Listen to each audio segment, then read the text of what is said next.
All right, good morning, everybody. Welcome. We are back for Diablo 4. Rogue, Tenwin, Lord Brownbear, good to see you all. Welcome. Hope everybody is as happy as I am for it to be Bloody Friday by now. Now, you might notice a couple things different. I did do some stuff off stream.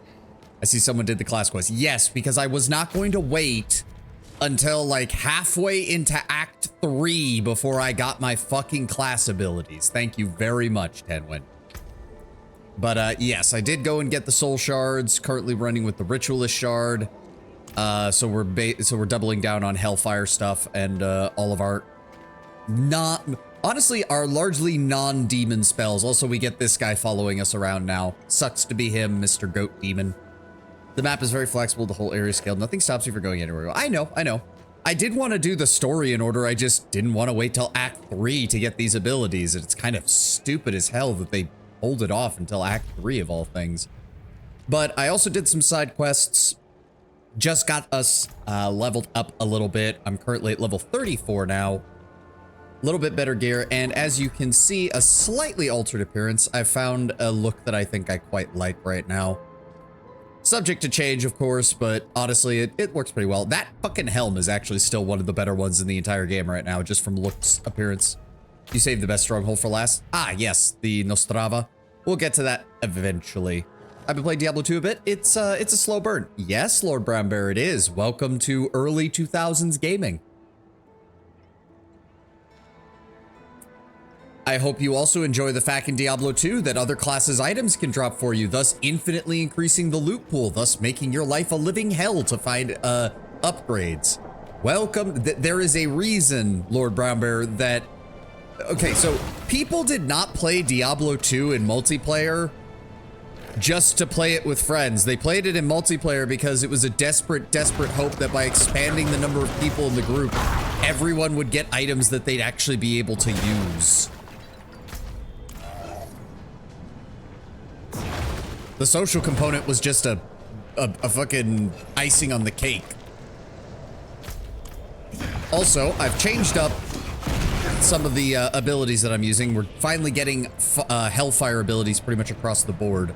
And Hellfracture is actually working out pretty well now that I know how to use it. And I finally have the the Hellfire version of Doom, which I have quite been enjoying. I also like the slight change. It gets a bit more red and pink in this version. So now we're Eldritch blasting with fire. And I really want to do this because I want to unlock the cutscene where we meet Inarius, because I want to see if the Warlock has anything interesting to say about that. Your business. Oh, hello. Reverend Mother Prava expects me. Open the gates.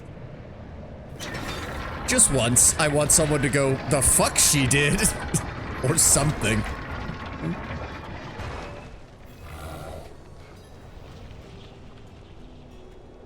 You were good soldiers. Worked hard. Fought hard. Drank hard too. Brothers. Sisters.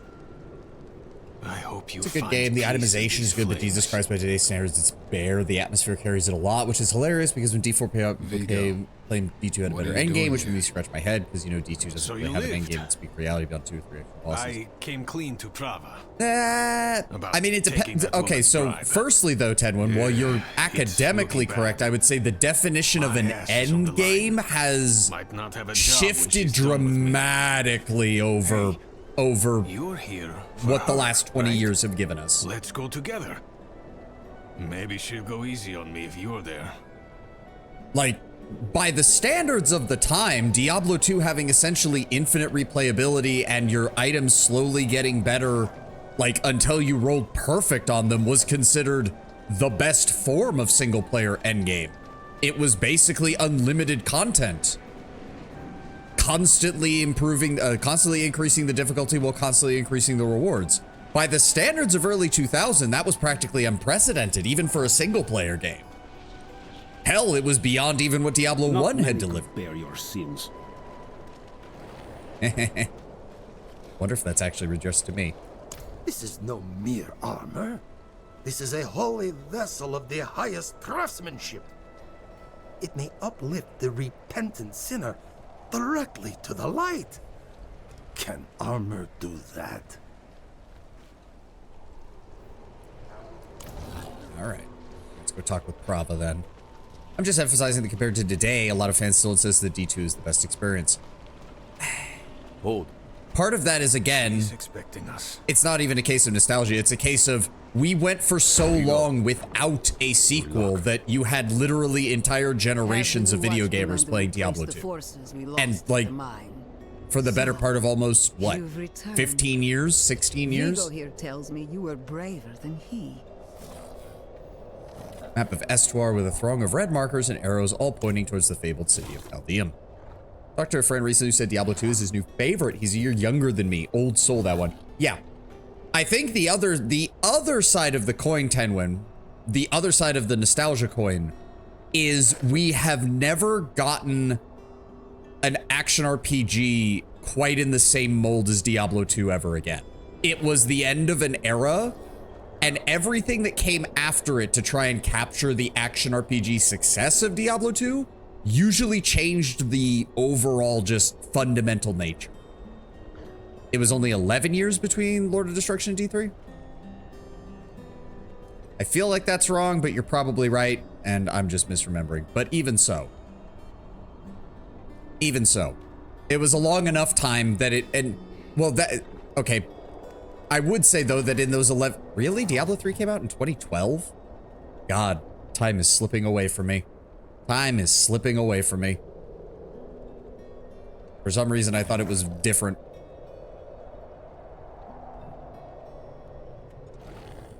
Well, okay, but if we want to go that route, we could also say Diablo 3 didn't really have a proper endgame, or even a proper game for the first year of its existence either. What's up, Prava? First, you will be made worthy of a blessing. A holy war cannot be won with faithless troops. Make no mistake, this war is holy. Lilith has brought the eternal conflict to Sanctuary, and Inarius will deliver us as writ in prophecy. Until then, we have our parts to play. Make a pilgrimage to the Alabaster Monastery. Cleanse your spirit.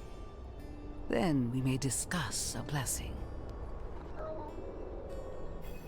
Feels so like this thing is following me around and everyone's just okay with it. Useful. Come by the ruins south of here. Sure thing, Vigo. Where am I supposed to go? Wait a second. Where's the... Huh? Oh, there it is. Good lord. That was weird. It's also true sim games literally can't be redone due to the space changing. MMOs is the best example. Oh, yes, I agree. And I also agree that a game as... I don't know what the word would be, of its time, like Diablo 2, couldn't be made again today. And we know it can't because many ARPG developers tried in the immediate aftermath and failed miserably. So Sanctuary is just Diablo's term for the material plane? No, it is literally this world, but Sanctuary is semi-cut off from the rest of creation because of the nature of how it was created. Yeah, it was because the name was literally a sanctuary for those angels and demons who were tired of the war and wished to stop fighting. Or at the very least to tone down the fighting for a time.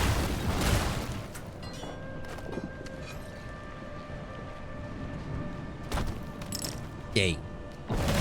Gem fragments. What's up, Vigo? There's a shrine west of here. Bears a relic. I'm told it takes on your sin.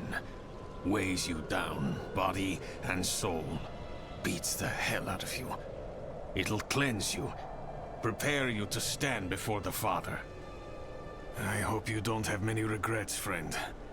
This kind of thing is a lot deadlier for some than others. I got the very good feeling that our Warlock does not regret a damn I'll find thing. you at the end. I also did like the class quest because it did answer like part of my question, like what exactly is the difference between a warlock and a cultist?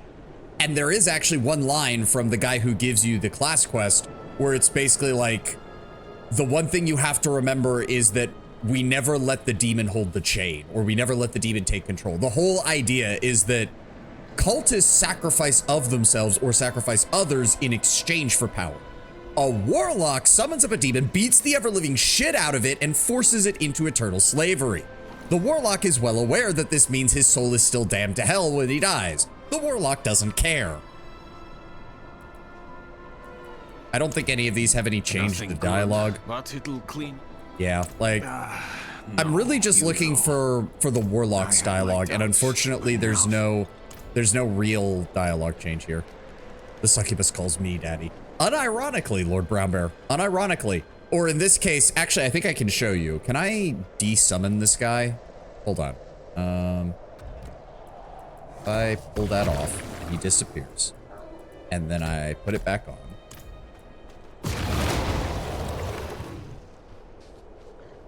Oh, he doesn't say the voice line. So the other times I've summoned him, he says a voice line where it's just like, "What else do you want from me?" or something like that.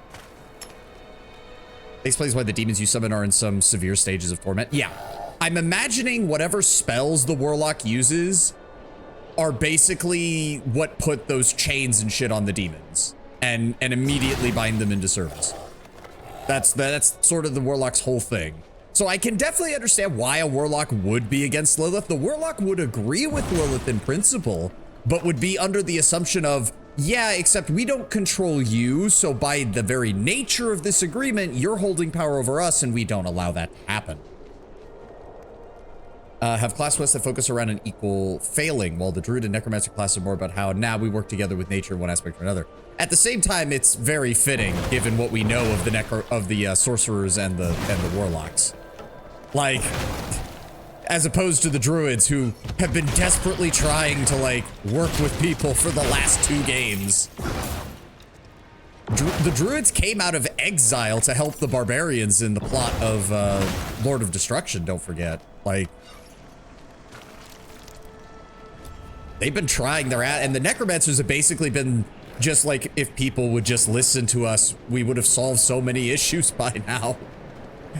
Savani gonna be lurking because I'm trucking. No problem, Kataka. Hope you have a good morning, my dude. Hark, creature of darkness, for you have wandered beyond the reach of the light. Lift your sins, breathe deep the cold air. The path to redemption lies before you, if you have the faith to walk it. Oh no, it got dark. My warlock is totally afraid of the dark, guys. Oh wait. Goodbye. Druid and Necromancer look of superiority. No, I'm gonna say it. The Necromancer has a reason to be thinking that they're superior. It's why I headcanon. My personal headcanon is that the Necromancer of Diablo IV is the student of the Necromancer from Diablo III, who is the student of the Necromancer from Diablo II. Like, the Necromancer class as a whole has just been dealing with this shit for almost 70 years now. They are sick and tired of this bullshit, and they want it handled. Kaboom, kaboom. Yeah, no, I like Hellfracture. It is a very satisfying skill to use.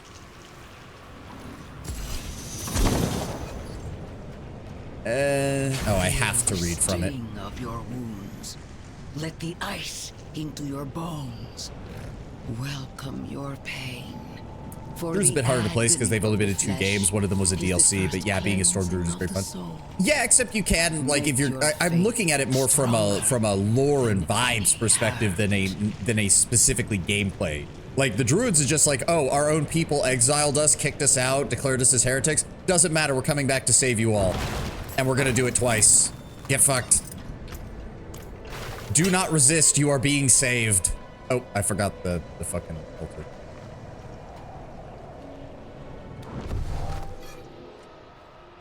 The Paladin and Crusader kind of have that vibe as well, but not quite as good just because we know that things don't end well for either the Diablo 2 Paladin or the Diablo 3 Crusader, as far as we can tell. Admittedly, they go down swinging, so, you know, if you're a Paladin fan like I am, it's hard to not be at least a little impressed.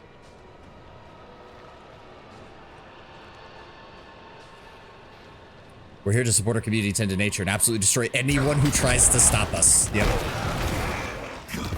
Admittedly, we do see the dark side of that in Act 2 of this game, and I understand why, because Donan was a bit of a dumbass, and the druids were a bit of a dumbass. I can't really blame them. Get fucked.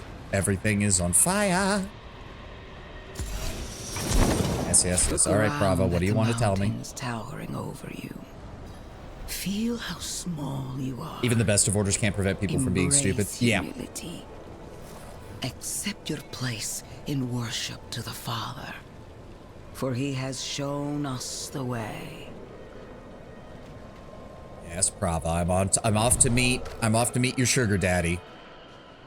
Inarius would hate that title, which is why I'm going to use it for him. Yeah, we're almost there.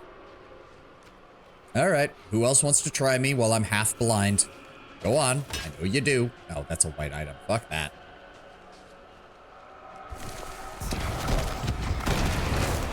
You think he even knows what a sugar daddy is?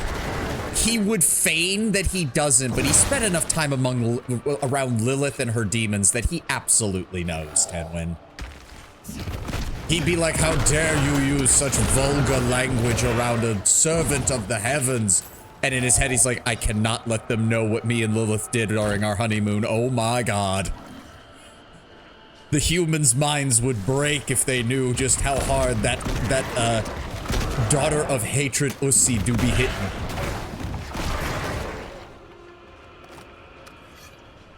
Yeah, something like that, Tenwin. That almost sounds exactly like something he would say. Get shot. Oh, wrong button. Clips that line for nefarious uses. I mean, that is the nature of the streamer. The end nears, pilgrim. Look into yourself. Find your faith. Feel how it fills. I mean, okay, if we're going to be talking about Inarius and Lilith's relationship, yes, most of it is defined in the Sin War books, I believe, because it actually goes into the creation of Sanctuary. But come on, you're really gonna tell me that the mother of all succubi, the daughter of hatred, Mama Lilith, you really telling me that Inarius and her, when they finally got down to it, did not just have the raunchiest fucking time? Now, yes, I am using the anime definition of that, which includes lewd things such as hand-holding, because you know for a demon like Lilith, hand-holding would just be the lewdest thing in the world. Won't spoil it, I have to say, man, Lord of Hatred's overall plotline feels very well written, which feels very strange to say about a Blizzard game. Yes, please do not spoil. We will get to Skovos eventually. I kind of gypped myself by doing this. I could have been using one of my paladins to just play through it, but I really wanted to see what the Warlock was all about. We will get there.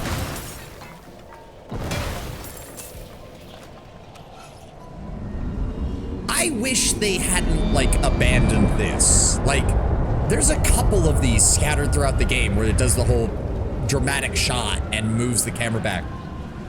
But I don't think they do any of them after, like, Act 3. Which seems kind of pointless. Hello, Vigo. I like playing cards. Doesn't make me a sinner. But that bribe. Good soldiers died on account of what I did. Is that the kind of man I am? The kind I'll always be. I have to say, Lord of Hatred's overall, they are rare, but they are oddly cool. No, yeah, I agree. I agree. I wish they'd done more of them with, like, iconic locations and shit. That makes one of us, at least. Like, there should have been one overlooking Travancore in Act 5, or at in the end of the expansion. Like, Travancore used to be the seat of the Zakarum. It used to be the holiest city in all of Curas. Back, you know. You'd better. I owe you a stiff drink. You joined a fanatical order expected to be forgiven for actions.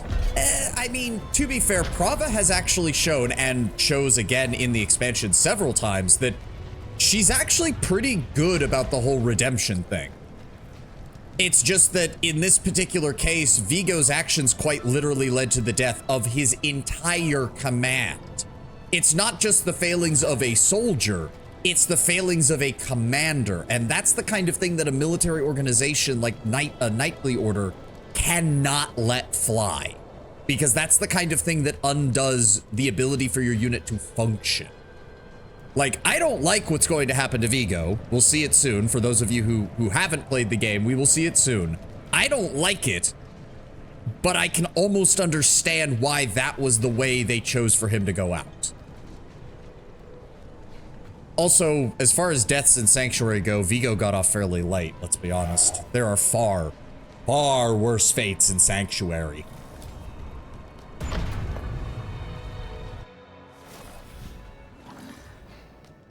Kneel before him and No. remember, you are small, wonderfully small. No, no, no, it's not about kneeling. It's about wonder. Oh, the light itself, divinity itself radiates from that room. Though my flesh is cold and numb, my spirit is warm with reverence. Looks at the demon What victim in the can village we that got do flayed alive but and somehow begged for more. kneel? Yeah, exactly. Yeah. And so he was, until the sweet poetry of the prophecy rang out. To divine its message, he pilgrimaged deep into Sanctuary's heart to meet... well, I shouldn't say. Oh, right. That's, yeah, I know who he met, and I don't even remember him having that line. Yep. Oh, right. We do have lore here. This world is a temporary one. We were born into sin and corruption on Sanctuary. It is only through the good works of the Father that we shall be lifted to the heavens above.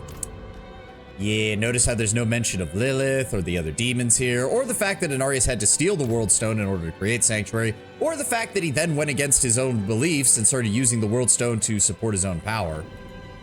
Laid down this ground, opened up the sky, created the Sanctuary from the bounty of the World Stone. Head of the faith. The falling sickness claimed her childhood, but the Father gave her new life. The Reverend Mother Prava is but one of his many blessings. Cast down from the heavens, but prophesies to return, our Father Inarius will ascend to the heavens on his wings. We will be redeemed. Last I checked, there's no actual way for a mortal to ascend to celestial status, right? As far as we know, no.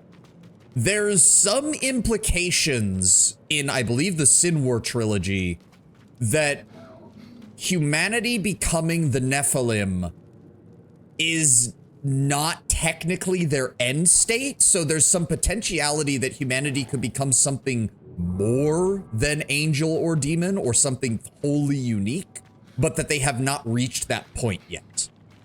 But that all got thrown out kind of when the World Stone was used as a power limiter and set humanity back by millennia.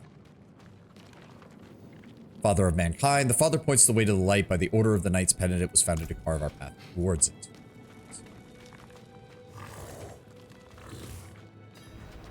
Now, we do know that by emulating, or rather by channeling the power of the light, humans can invoke angelic features. The Paladins have been doing that for years. And most blatantly with the Paladin class in Diablo IV, which straight up has Arbiter form that can just temporarily imbue itself with the power of an angelic, like, warrior. Mixa, welcome, welcome. All right, let's see. I want to say, I really hope they included some new lines in this, given the fact of who we're playing as. Come on.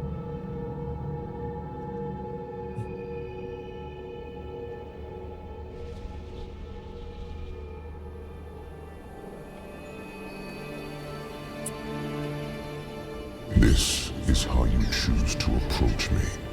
Yeah. Ugh. I was kind of hoping he wouldn't. Intrusion, but Tell me what you need. I must traverse the Black Lake, and that cannot be done without your blessing. If I've learned anything during my time here, it is that what we're looking for and what we need are rarely the same thing. I once thought I could find an end to this war, but there has been no resolution. Can't stand his golden ass, but I prefer people to not nag my ear constantly about goat sacrifices. Hey, the last goat I sacrificed turned out to be a demon, and now he's bound in perpetual servitude and it enhances my powers. I'd say that's a win. Was born from the impossible, and yet, like its creators, it rots from the inside. I don't. Lilith has entered the ancient city. With your blessing, I can pursue her. That's the point, Tenwin. Like, if you actually pay attention to what Inarius says throughout Diablo IV, And this world has been wasted. you can tell that there is a small core deep inside of him that is wondering if he's actually doing the right thing. And that core only gets a moment to shine right before his end.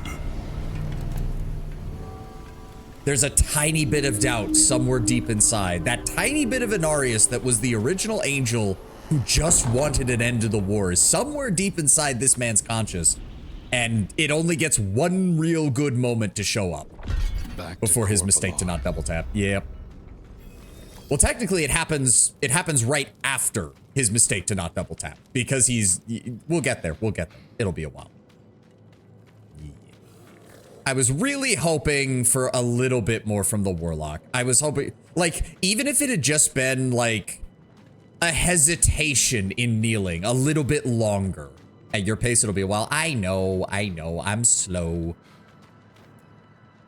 No. You heard him, but you did not listen. His voice is music, a symphony of light.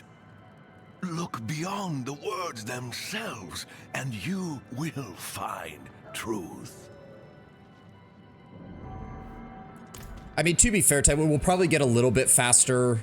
Once I get closer to the max level and get some decent gear, I'll bump up the difficulty while simultaneously still go faster, and I'll start skipping side quests outside of ones that I like. Or I'll, at the very least, I won't be doing them on stream.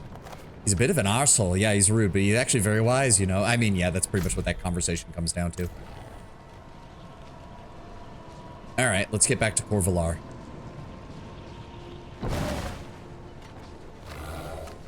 Would anyone like to try and ambush me on my way back? Kinda feeling in the need for killing things.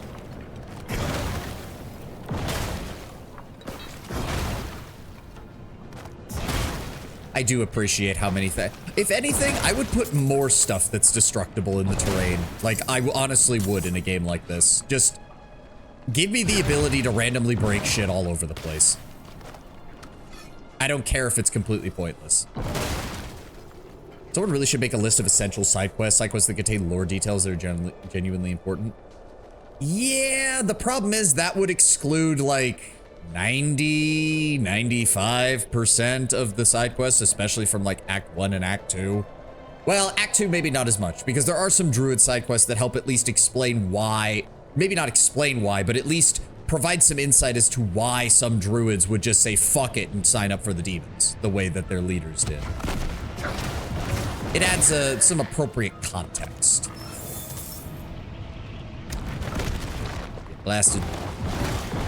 I just wish that Doom had a slightly longer range. Not even like long range, just a little bit longer. Because as it is, it's basically just melee plus. It's just slightly larger than your melee attack. Say this is a problem. Side quests are more optional than others, so you don't worry about missing good shit. I know, but it feels like, I don't know. It feels like sometimes the writing team for Diablo can't decide whether they want to reveal important, like, lore and world details in their side quests, or if they just want them to be completely skippable. Because, unfortunately, in a way, Diablo, more than even Warcraft, was kind of ground zero for Blizzard being like, oh, you don't understand this thing? That's because you didn't buy a book that we wrote that we didn't advertise, that nobody knew about, and that nobody even knew existed. There are like 3 or 4 quest lines in the latest expansion that are genuinely, why is that not mainline? Blessed Okay, I mean, we'll see. those who bask in the light. Let our faith be our armor against the encroaching darkness. Yes. Hello, Prava. Ah, you've returned. I have. Come, let us speak inside, out of the cold.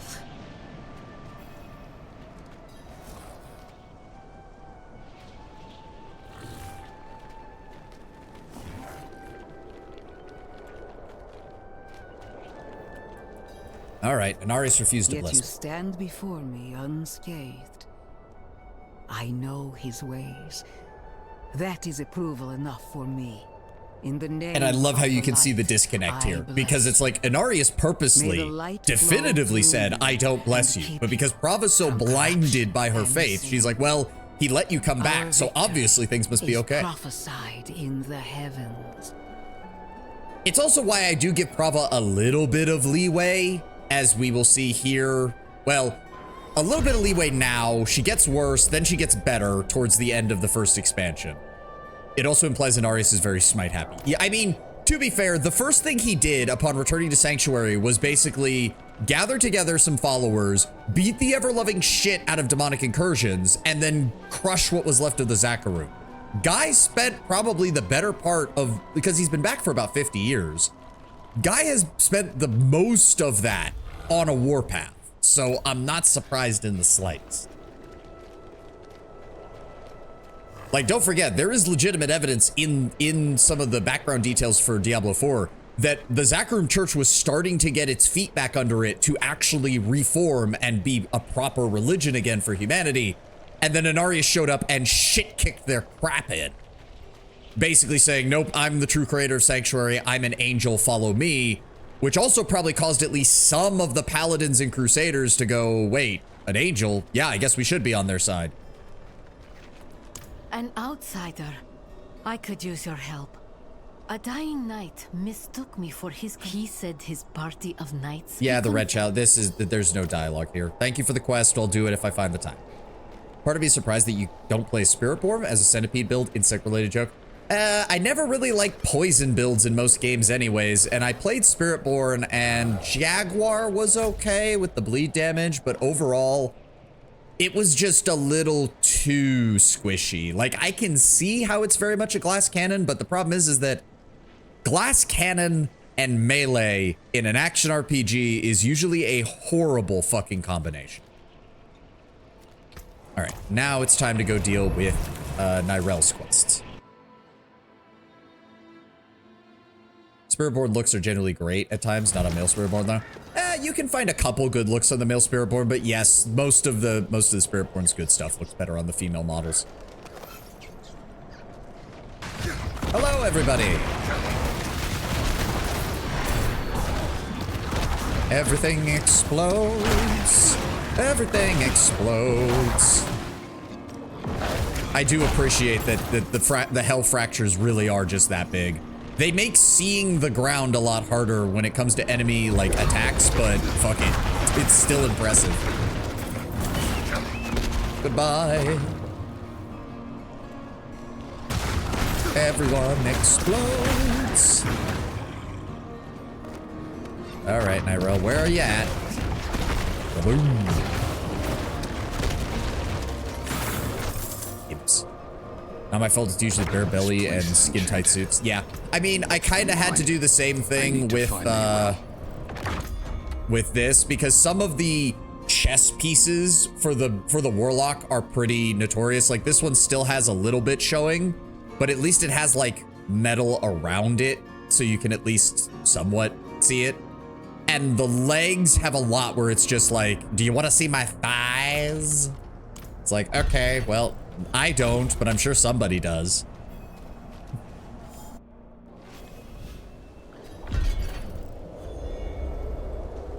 Ah, yes. Oh, right. Let's see here. I skipped the Archfiend skills. I don't need anything more there. We're still waiting on level 40 to get the Hellfire version of Terror Swarm. So I do need that. I guess if that's the case, let's just increase Hell Fracture damage. Nothing wrong with that. Press is scantily, specifically to lure in lustful demons. That goat you have follow you is lustful? Maybe. I don't know if it's not the casual player one because casual players love sparkly shit, but I wish Blizzard did more grounded sets because the new classes honestly almost exclusively have rave outfits while the older classes have some more grounded sets in the lore. The thing is though is that most of the grounded stuff tends to be the stuff that drops in game, or at least more grounded by that class's standards.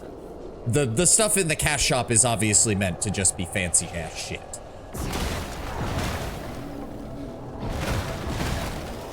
And quite frankly, I don't think that's gonna change, Tidwin. No offense.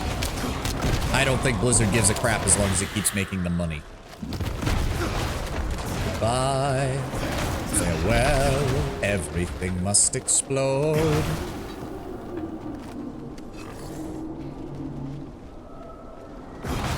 Zap.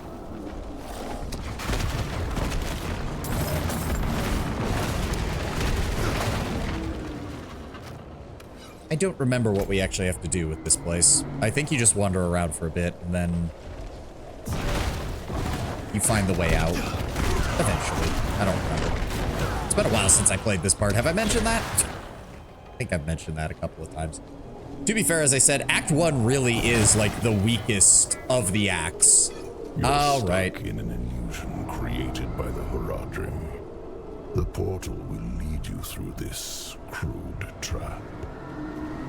Well, hello, bloodied wolf. I won't say who it really is until we... Relax. I think he reveals it pretty soon. Will come to you here. Oh, there's the Tristram theme. You can hear it. One of the most iconic fucking music pieces of all time.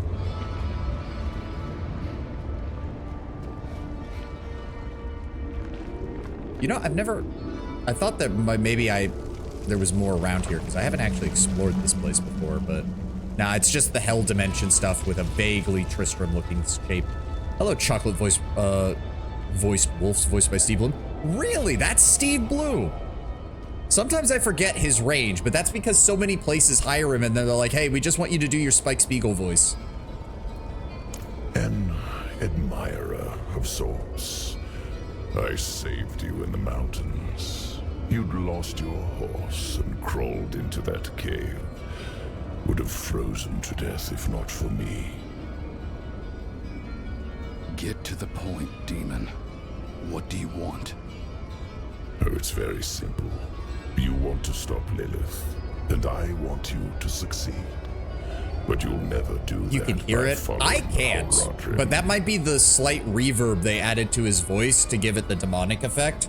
And I think that might be throwing me off slightly. Because I didn't realize it before. path always ends in fire and death. Because as I said, you forget just how wide of a range Steve Bloom has. Again, partially because so many places hire him, and then they just have him do his Spike voice, and that's all he does. Puts a spike collar on the wolf. You are my pupper now. Wait, what? No, that a warlock would know that trying to do that out of the blue is not a good idea to a demon, because if you don't know, the whole thing that it even shows in the warlock quest, or at least implies, is that warlocks don't pick their targets at random. They study the demon, they figure out what its weakness is, they figure out exactly how powerful it is and exactly what they need in order to contain it, and only then attack. The warlock is actually implied to be, they are meant to be very smart in this regard, because overstepping that is how you end up getting dragged off to hell. Could you imagine the warlock crying? It would be funny. It would be very, very funny. To warn you, a day will come when the Horadrim stumble. Don't be there when they do. The portal will lead you to that little girl you're looking for. You think he would let you try out of amusement? Maybe. It's hard to tell with this version of him. I like the world the way it was, without Lilith. A little game of rebellion will only lead to chaos. You've already seen visions of the damage she can do. Yes, I know you have fed her blood. Do you feel it changing you? Perhaps not yet. But as long as Lilith walks in your world, it is only a matter of time. His voice is like chocolate. Tristram, the Horadrim of old imprisoned Diablo, the Lord of Terror beneath the earth. And then they built this town nearby. You can see how that turned out. I will say the one thing, there is a downside to the events of Diablo 2, Diablo 3, and what they imply here in Diablo 4. Because it talks about how the prime evils largely just used they used the rebellion of the lesser evils in order to get to Sanctuary. Is that every change they make that makes the prime evils look more competent, which I do like, because in the original they did seem like a pack of goobers, retroactively made the Haradrim look like absolute morons. And I'm slightly annoyed that like, the Haradrim don't need to be like the best of the best, but I'd appreciate it if they didn't keep taking L's literally everywhere. There's a long history of Diablo games, 3's voices, Immortal here. Yeah, no, I think I've lost well, it's also my way. Steve Blum. He's prolific. He's in Same thing everything. happened to my mother and me earlier on. The trail to the vault ends here, so it should be somewhere around in these woods. Isn't that kind of the point? Haradrim are just mortals. They can only do so much against demonic gods. I know, but at least in around Diablo 2 time, it still felt like, okay, the Haradrim weren't able to win the war, but they won some key victories on behalf of humanity. But then Diablo 3 revealed the full extent of Diablo's plan, and then Diablo 4 shows us what Mephisto's been doing, and it's like, no, they didn't even win the battles. They didn't even like win a Pyrrhic victory. They just lost. They just lost. And it's like, someone toying with us. I don't know. It's one of those cases where it's like, it's nice when the player character is not the only competent person in the room. And unfortunately, the way the Haradrim have been portrayed really makes it feel like you're the only competent person in the room.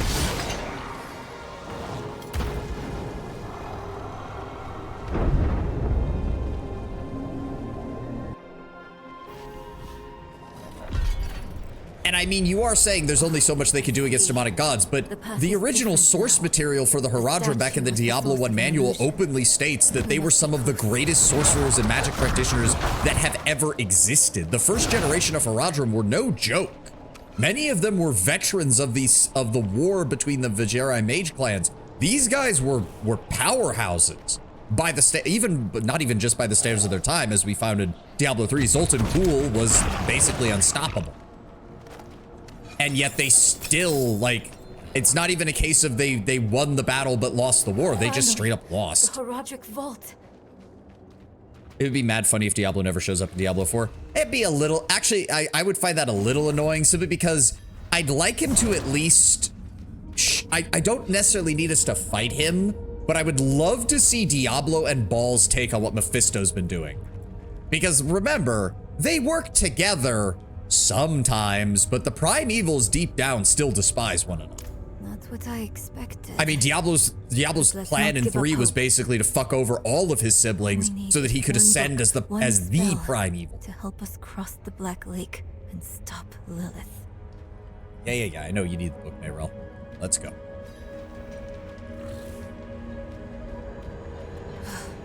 Sealed shut. What of the Can the prime passage over evils there? even do anything other than hate? We do know that they are still driven by the emotions that make them up. Like, I remember in the Sin War books, Odyssean, the strongest of the Nephilim, the greatest of the Nephilim, managed to pull off like a magical attack that reflected Diablo's own terror back on himself. And Mephisto himself acknowledged, like, yeah, the only thing Diablo fears is himself. Good job. That was actually funny to watch. Mephisto compliments Odyssean as just like, I am never going to forget the look of my own brother's face and having to deal with his own fear effect. It's hilarious. Because Mephisto hates his siblings as much as he does everyone else. Diablo is terrified of what his existence could imply, which is partially why he was the one that most sought out to become Tathamet again, to reunify as the prime evil. And Baal, as the Lord of Destruction, just is an omnicidal maniac. Like, he can cover it up, as we see in the Lord of Destruction intro, and in some of his dialogue. Baal knows how to cover it up and play the lawful evil, but deep down, Baal is an omnicidal psychopath.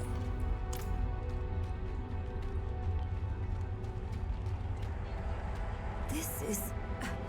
I think it's written in Haradrim code. And here, the same symbol on the door. I have an idea. I haven't read the Diablo 2 manual. I'm missing out on the experience. You should. The Diablo 1 and... Okay, so might want to in take a general, step Lord back. Brown Bear, I'm just going to say this. If Blizzard prints a manual for their older games, find a PDF of it. Just do it.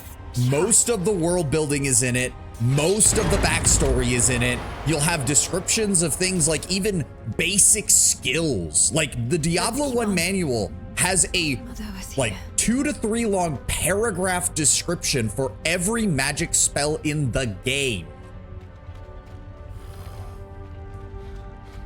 Like, it is a masterclass in world building. The StarCraft 1 manual is still to this day one of the best manuals they ever printed. Hey, wait for me. Well, then get in here.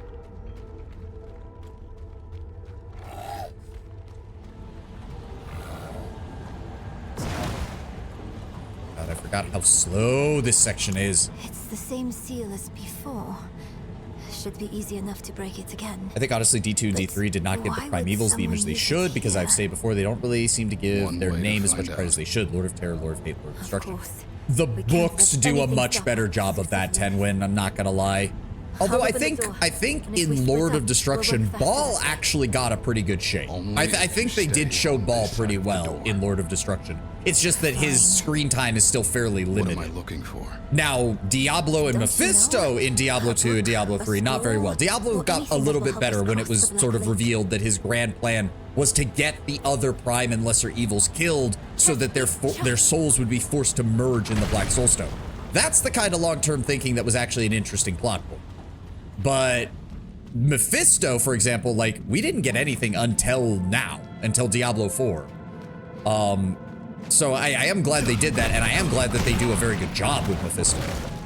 Diablo's plan was to become Taphomet. Yep, he reverse engineered the thing that had caused Taphomet to break. He reverse engineered it in order to try and get all of the evils unified once again. And then simultaneously take full advantage of the fact that the Haradrim were at their lowest point by using his servants in the Triune in order to trick them. Like, Diablo showed that he could play the long game, which is something that Baal definitively cannot, and Mephisto has not been shown to until now. You need to go away. Please die. Please die. Everything must explode. Boom. Call me Demo Man with how I'm working here. Yeah. Who's left?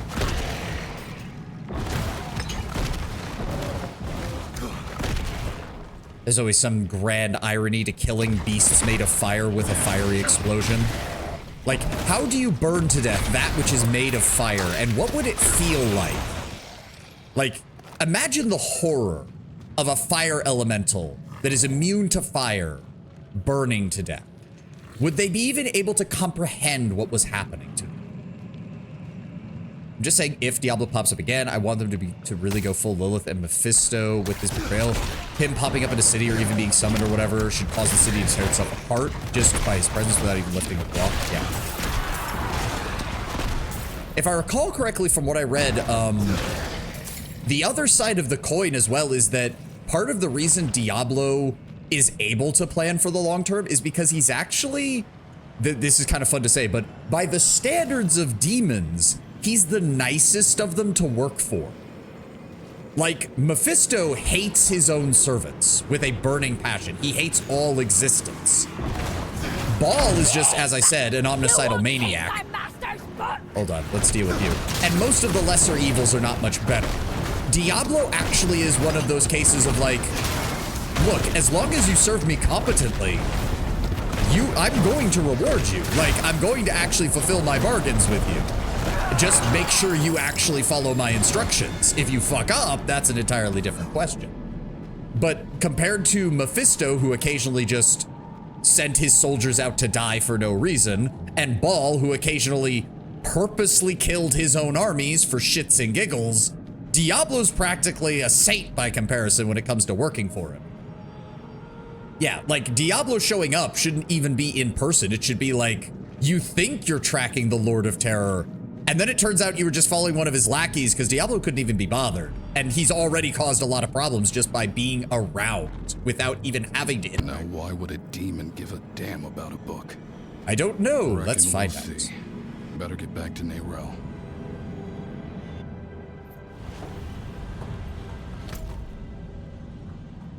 Where is she?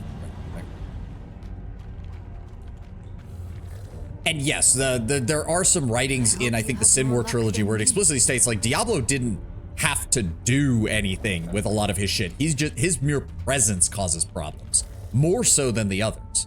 Outside of Belial, most of the lesser evils are remarkably stupid and straightforward. Why? What happened to my tracking? Okay, that was weird. I saw that. What the hell happened to my tracking there? Even Azmodan, the supposed Master General, isn't portrayed as particularly intelligent. But actually with Azmodan, there is an interesting case as to why Azmodan has... What the fuck is up with my tracking? What the fuck? Hold on.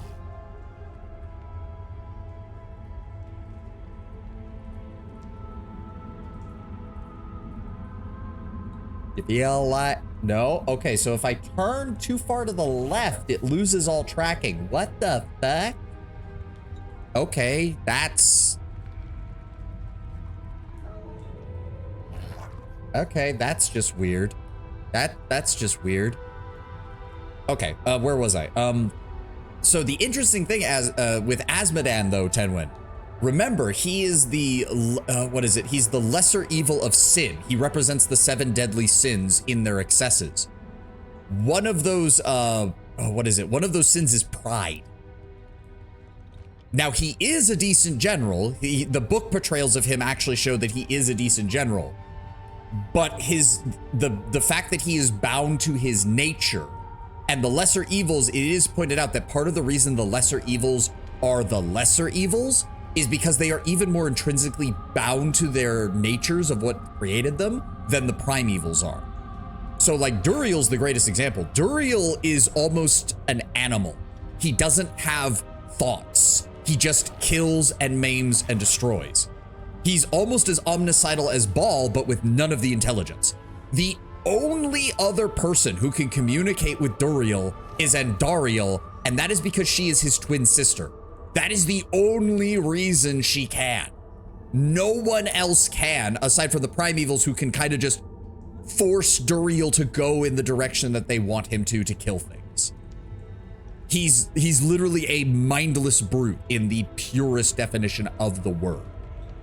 Belial has kind of the opposite problem. Belial is the most intelligent of the lesser evils. The problem is, though, Tenwin, he represents lies, including lies to the self. When Belial, if you've seen his dialogue from his like post-game fights that he shows up in with Diablo IV, and he talks about how amazing and grand he is, Belial legitimately believes his own lies. He has gaslit himself into believing that he is actually the strongest of the evils, and it's just a matter of time before he takes control of everything. Like, they all have their problems. And part of the reason the primevals are the primevals is because they try to transcend those issues, rather than just reveling in them. Funnily enough, of the lesser evils, the one least defined by her nature is Andariel, but because she's the Maiden of Anguish, and the pain is constantly happening to her as well as those around her, she's kind of screwed in that regard, because she's basically been nerfed, which kind of sucks. Especially because she gets basically used as a fucking, like, a roadblock in Act 3, or Act 2. I can't even remember if she's in Act 3 or if it's Act 2. Like, she shows up as a mini-boss, basically, not even a full boss. It's kind of sad. Interesting.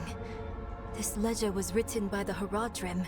This is chronicling spells and theories created by Rathma, the first necromancer. That's not what we're looking Duriel, the for. lesser evil of pain. I admire the design choice. The evil of pain is tied to swarms, disease, and insects, and also the cold, because cold and the idea with cold is that your body's basically constantly in pain, even if you can't feel it. Necromancy. It just happens. Demonic rituals. Diablo 2 first boss, Diablo 4 Act 4 boss, for what I call it. Yep, This yep. path? Is it Act 4? I thought it was Act 3. My mother will help us through. Because Act 4 is Hawazar, right? Or am I misremembering? Hold on, I'm gonna need to look at the map. Act 1, Act 2, Act 3. Oh no, is it Act? No, yeah, it would be Act 5 because that's Kyrgyzstan. No, you're right, Tedwood. I forgot. For some reason, my brain constantly connects Kyrgyzstan and the Dry Steppes because they're very similar, like, environmentally. And my brain forgets that these are two separate zones. It's not helped by the fact that Kedbardu is, quite frankly, a very forgettable zone. I'm just gonna be honest. I forget that this place exists. No one goes to the city there for anything. People would rather hang out in Kyrgyzstan or in Kurast. It has like no real identifier that isn't also in Kyrgyzstan, and Kyrgyzstan also has Chaldea. Duriel is unironically also a boss in Kyrgyzstan, but in Act 5 or 6. I don't know if that counts. Yeah, I remember he shows up at some point. We'll get there when we get there. And now we have to go back to that other dungeon for the other half of Nerel's quest. Do I need this? No. Like, I'm gonna be, like, Dry Steppes I forget exists, as I've said. Like, Fractured Peaks has an identity. Saragar has an identity. Kyrgyzstan has an identity. Zarbanzet has an identity. Kurast and Nahantau has an identity.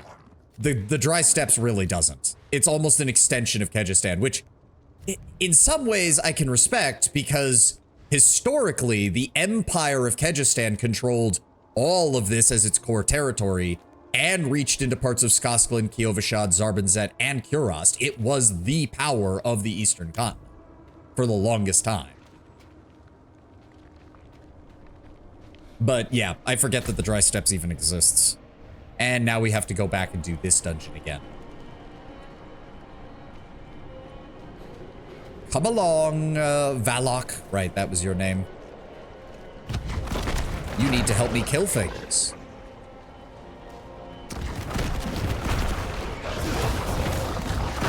Goodbye.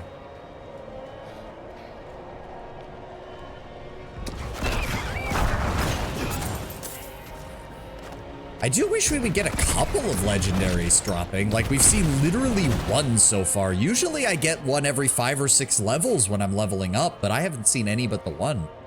That's why it rules being a Stormtrooper, because you activate Cataclysm and just ignore enemies for the next minute and a half. We're just gonna... I hate invisible enemies. That's why everything must explode.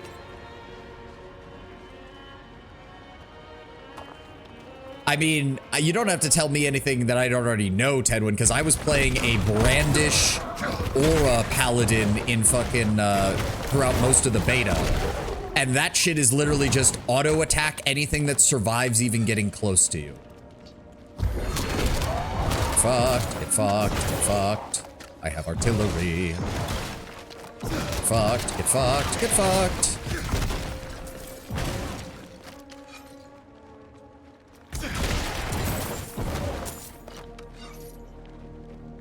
I do wish the shrines would last a little bit longer.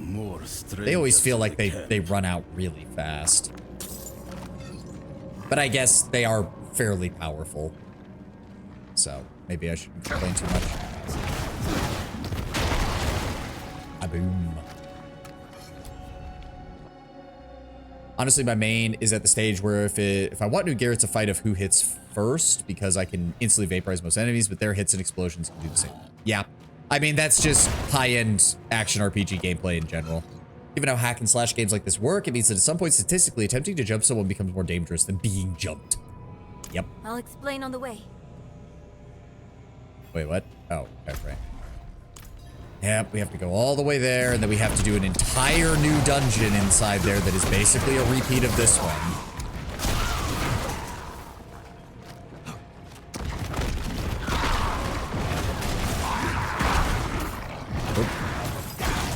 Blow yourself up. Right, we gotta go this way. I'm just gonna do this. I'm just gonna do this and explode you to death. Goodbye. Ah, my nose. Itchy. No, I'm liking this setup. I'm liking this setup. The description of the ritual was difficult to understand, and the notes weren't much better. That's okay. I'm sure you'll be fine. Talk with my mother again. That's probably not a good idea. I don't remember this scene, but I'm pretty sure that's not a good idea. Right, that's one of Bernard's talking points. There. Why am I here? I was like, what was making that noise? Now I know. The breeze coming from the Black Lake. Do you feel it? Let's hurry. I fucking hate these things. I don't know what enemy designer decided that the Fallen should have a teleportation ability, but fuck them. Discovered that Storm Strike has a new node that causes it to chain enemies for decent damage, but also has the benefit. Hits the first target multiple times, meaning I have 6-time attack and speed increase. Combine that with life on hit, and I'm literally... Yeah, I mean, to be fair, life on hit isn't the best. I found Fortify is usually better, because Fortify basically lets you double your life pool. Now, if you get Fortify on hit, that's great, because that can keep you topped off the entire time. Oh, right, she does revive them, I forgot. Fallen 2, Diablo 2 Fallen are annoying as shit. Yeah, but they're true cannon fodder there. They're absolutely just cannon fodder. Mother, please, can you hear me? My little magpie, it's you. I can save you from this, Mother. I promise. I can learn how to... Nereus, Why do I need to double my life pool if it never goes below 99%? Because I can't be you're not a melee class. From my own mistakes. Melee class do have to do that. This Remember, I was body playing is Paladin. Only a husk. My spirit must pass on. And you must let me go. Mother, no. I need you. You need to move We've also on, never magpie. received any Without confirmation me. about what happens to But I souls can after help they you die. one last time We do know before that if I you're go. marked by a demon, you will be dragged off to hell, but we don't know the what divine happens to blessing. normal people. Playing Diablo 4 for the first time. Your I've blood played through the is story the 90, necessary but with the key. new expansion, I wanted to play through it again with the Warlock, and we will eventually get to the expansion content later.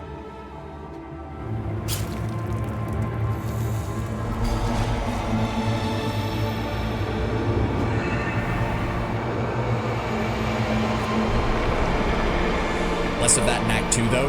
Have you encountered the real annoying enemy of Act 2, though, Lord Brember, is the question. Have you found the beetles yet? You were so loved. Feels a little bad talking over this, but quite frankly, Narelle, you're going to cause more than enough trauma to me over the course of this story. Felt like a melee class when I was literally trading melee blows with the Butcher boss and out-damaging and out-healing the bastard. The ones that birth spawn when you kill them? No, no, no, no, no. The beetles of Act 2 with electrical damage constantly coming off of them. To be fair, I don't know what class you're playing, so if you're playing a ranged class, you won't have to deal with that problem nearly as much. But if you're playing a melee class, those fucking beetles end runs. Nero.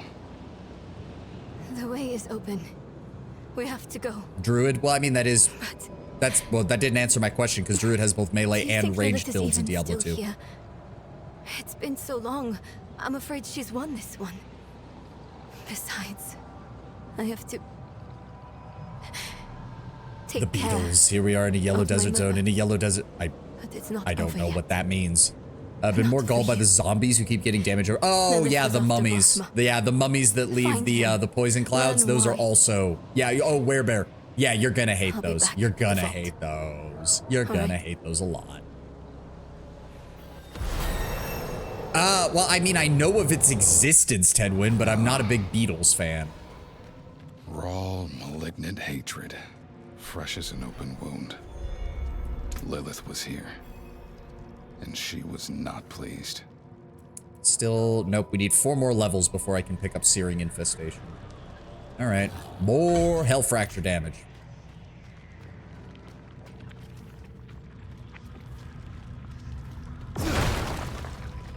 And now we have an entire other dungeon down here. You Hello, are the Rathma. last visitor to my sanctum. Though you come too late, just as Lilith did before you. For it was my father, Inarius, who arrived here first. It unfolded as my visions foretold.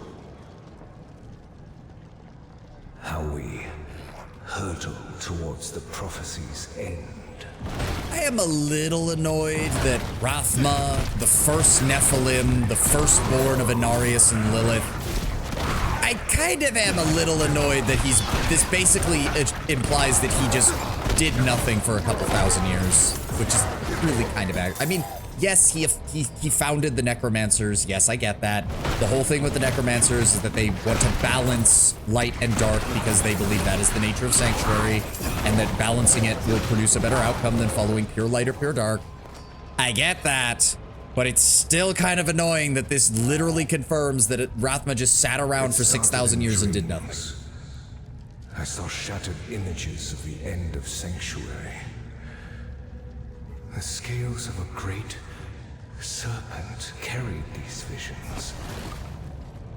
And so I went to visit him. My and the serpent's thoughts met, and the fragmented future was mended together. Yeah, sure, dude. I put it down in order, and the prophecy was born. Armor, damage multiplier. Oh, all damage multiplier. Critical strike chance. Damage multiplier, critical strike damage multiplier. Let's just get that. That's better. That is not. No. Two-handed sword. Don't want that. Weapon damage.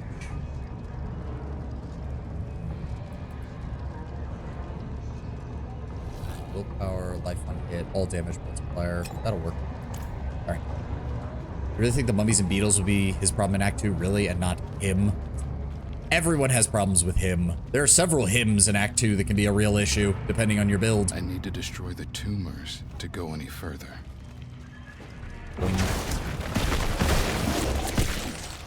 Block. I do also like the return to, like, the body horror element of Hell in 4. They did a good job with that. There's only one true universal problematic hymn in Act 2. Again, depends on your build, because the summoner can be a right piece of shit. Oh, I can't go that way yet.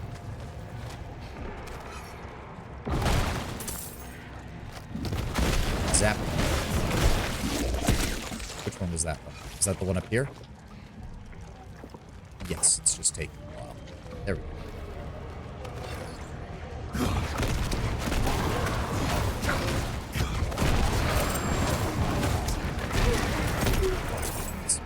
Gives me that kaboom.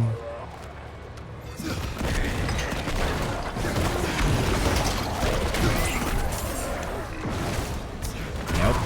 You don't get to run away.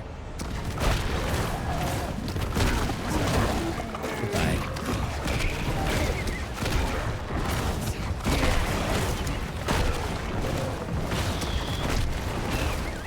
There. Do I have... Hold on. Oh. Hello. Bye. I was trying to check my abilities. Thank you very much. Yes, standing in the Hell Fracture gives me Vaulted. Wasn't sure if I had that or not. Ones that couldn't understand the nature of such a thing. Oh, I hate that fucking ability. To interfere. Ah. Believing that it was about him. The Art Team 8, yeah. No, say what you will. I do believe Diablo 4 just has better art direction overall than probably any game. It does take a lot of the stuff from Diablo 2 and brings it into the modern era. Properly, I think. Diablo 3 really didn't have that, with the exception of Reaper of Souls. Reaper of Souls was, I still think, a better return to form. As I said from the start, even when people said that Diablo 4 was bad, Diablo 4 has the best atmosphere visual vibes in the series, bar none. Yes. No, I agree. Art design-wise, music design-wise, all that shit, Diablo 4 was already solid. It's just that the first, like, year of the game's life was very rough in terms of what Blizzard was doing. I mean, to be fair, they had the exact same problem with Diablo 3. Different types of problems, but the same issue. Like, Diablo 3's initial launch was an absolute goddamn nightmare. I was there. I saw it. Goodbye.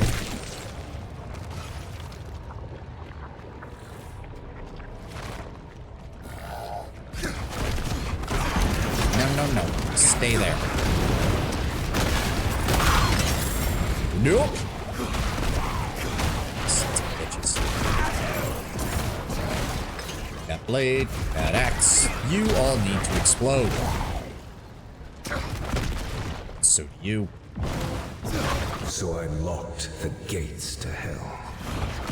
It was only a matter of time before Inarius would discover what I'd done and come demanding the key.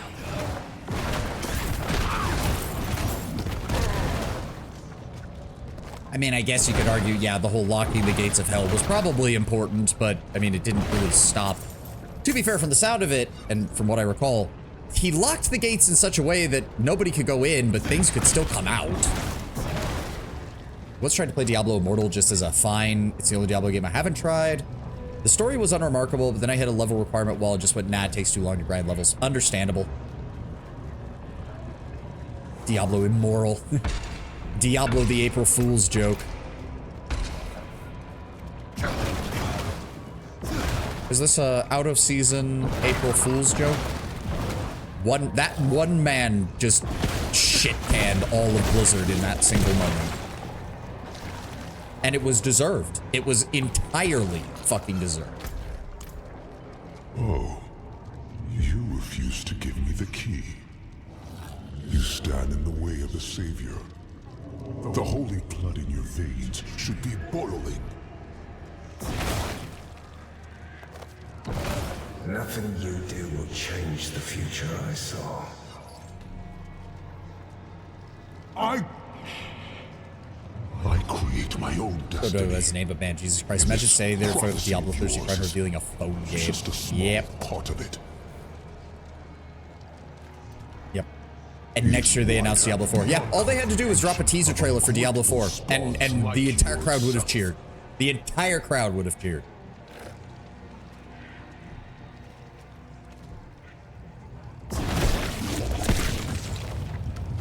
There we go. I believe we get another cutscene with Lilith coming up. All you must understand, once we get past fucking Inarius and Wrathful. In hell, the high heavens will welcome me home, where I belong. As I said, the great irony about this whole conversation is that they did reveal in like book stuff between the events of Diablo 3 and Diablo 4, Imperius just told the angels to just stop even going or looking at Sanctuary. He just straight up told them, ignore Sanctuary, ignore all of it. So more than likely, no one even knew Inarius was doing this shit because none of them up there are even paying attention to this crap anymore. Where's this place?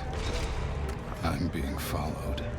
When they announced Warlock, they teased major content in September. Yep. Victorious in Hell. Yeah, sure. Yeah, we'll get there. Don't worry. There are people who haven't played this story, Penguin, so don't spoil it.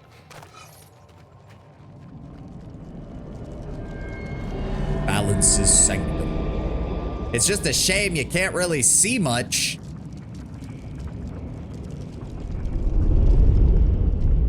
And in a way, I suppose this could be considered like the original Necromancer Temple, because it's probably where he trained his first disciples.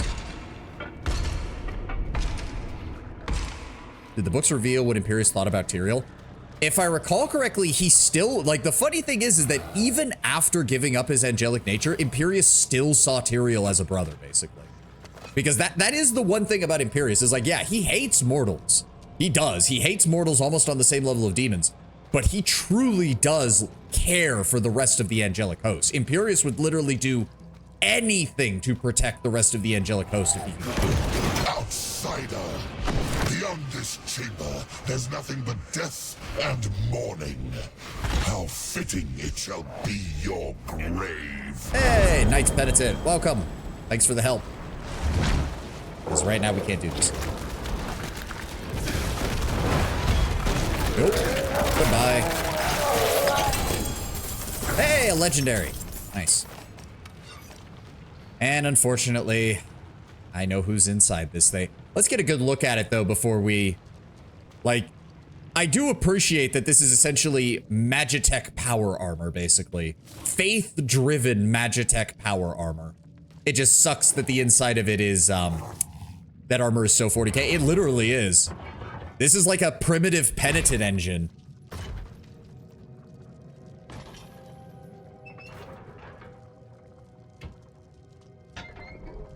Oh, Vigo, you poor bastard. Come on, crack it open.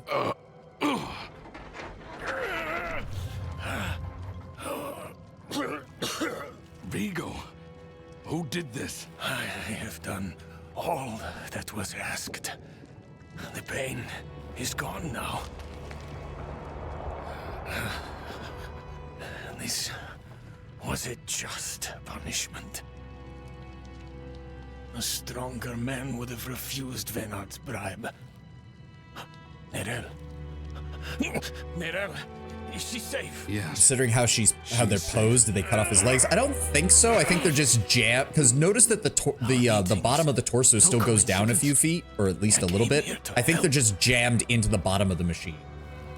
Will you give this to her for me? I should never have taken it. It's so dark.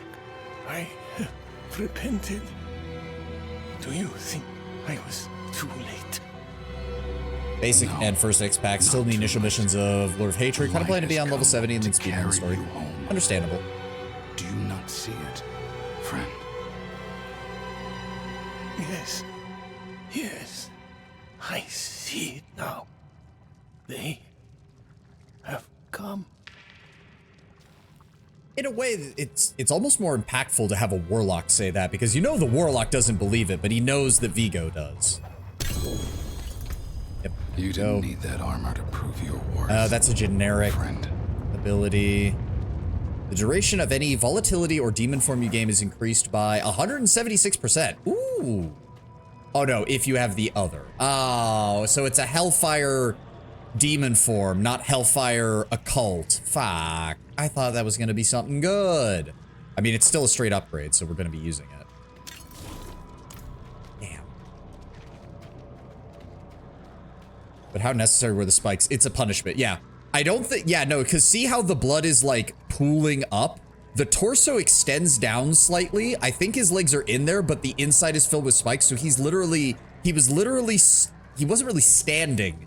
He was suspended by the spikes in his legs as the bottom of the machine slowly filled with blood. His blood.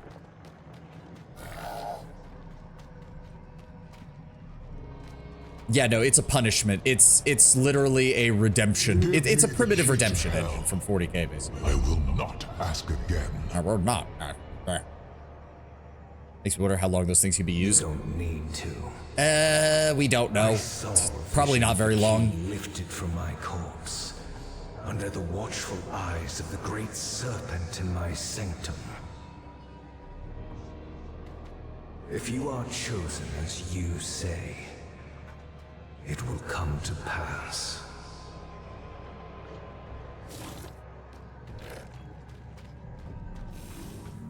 Well, we all know how this is gonna end. Well, except for the people who don't. Yeah. Where is she? Where is she? I still think the Batman meme fits for the Warlock. Where is she? Where is Lilith? Tell me. Is that him? Is that Rothma? Cutscene time. Wouldn't surprise me if they had some sort of enchantment on them that made the person inside survive more wounds than normal, way longer until it's opened. The fight is done, now you bleed out. Yeah, something like that. Like an enchantment that actually heals them as they are dying to keep them alive longer. That would make sense to me.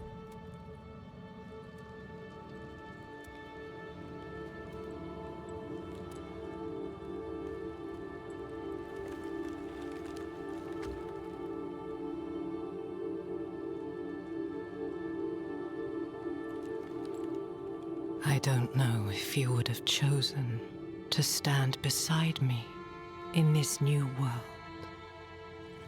Rothma.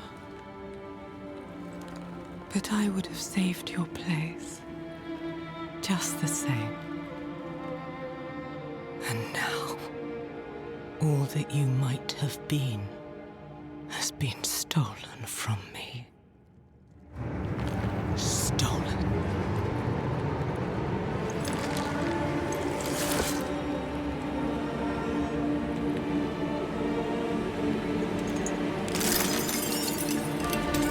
And Inarius is a dumbass because lo and behold, the key was right there. This key unlocks more than the doors of hell. Love Lilith as a character. It She's good. unlocks I know she's our path returning to in the the latest future. expansion, so I can't wait to see what they do with made it. possible because of the price you paid.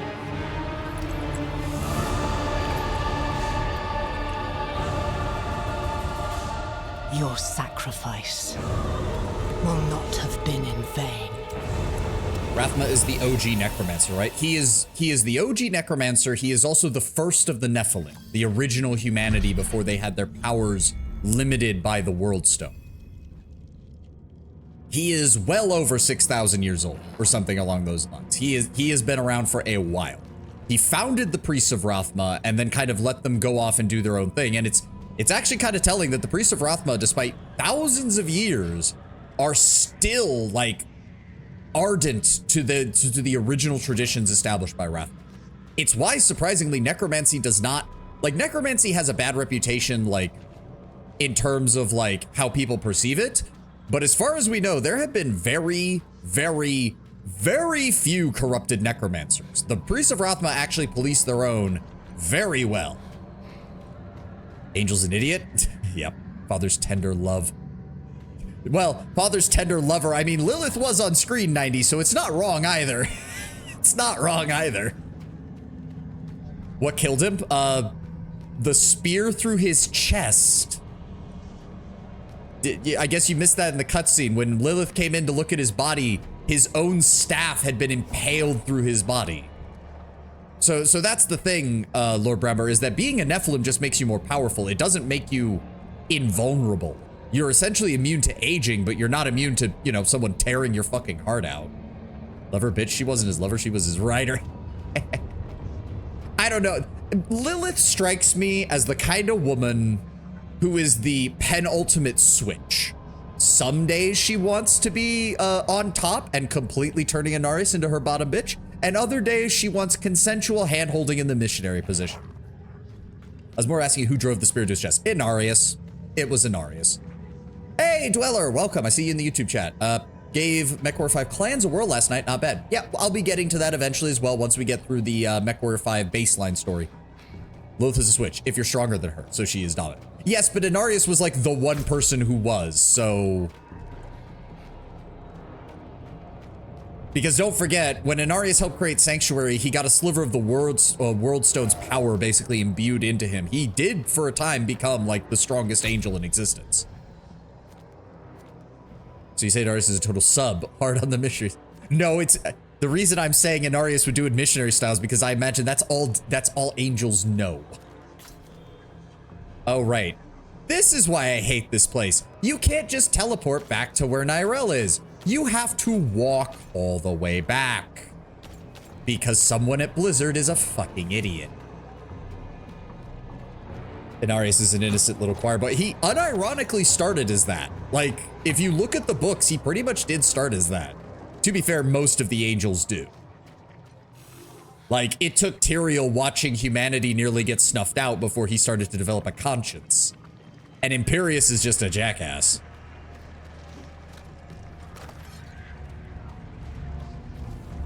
And Malthael went off the deep end.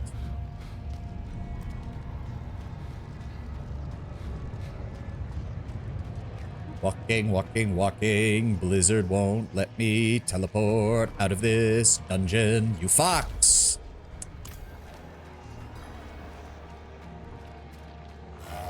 Then you have Malthael over here in Hardcore Goth listening to Black Parade. I think he went a bit beyond that. Black Parade's practically benign compared to the shit Malthael was pulling. I think I say Lilith would need to spend a few weeks to explain what these things are to Inarius. That sounds kind of a bit like Lilith being a groomer now. Oh, she unironically was. Oh, no, 90, you've hit the nail on the head. She unironically was. It is implied that she did develop feelings for Inarius legitimately after a while, but initially she was entirely abusing him and mentally manipulating him in order to get her hands on the World Stone. She straight up was grooming him. 110%.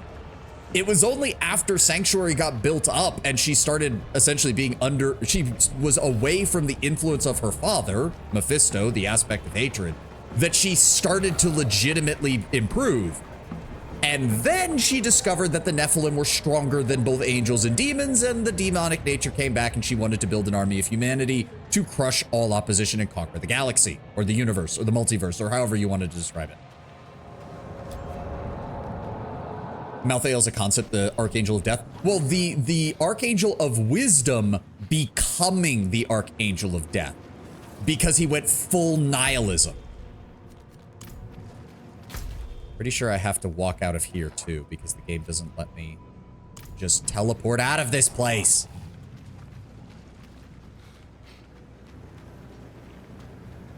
At least I don't think it does. Nope. And we have to go, yep, we have to walk physically out of this. Or wait, no, I think I can teleport from here. I'm an idiot. All right, fair enough, Blizzard. Yeah, I don't think we ever saw Malthael as the Angel of Wisdom at any point. Again, novels, Tenwin. He does show up in the Sin War trilogy, as well as a few of the other novels that are set in the early portions of the Diablo universe, where he was originally the leader of the Angerus Council, don't forget. Imperius was their top strategist, but it was Malthael who was actually making all the decisions.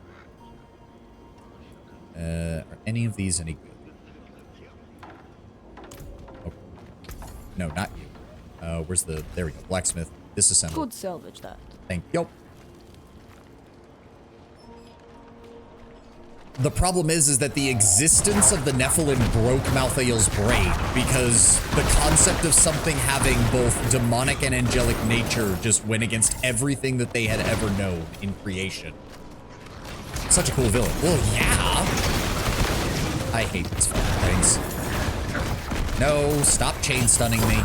Goodbye.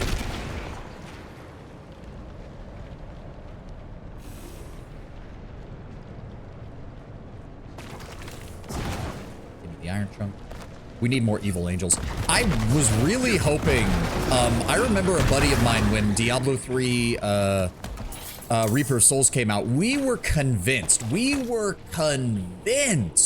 that we were going to get one more expansion pack for Diablo 3, and it was going to be centered around Imperius and having to deal with his bullshit. And it was going to be not, and the actual thing, Tedwood, was that it wouldn't be evil angels, it would just be Imperius being, well, Imperius. He wouldn't be fully corrupted the way Malthael was, but he also would not be on our side. It was planned? Yeah. Vigo wanted you to have this.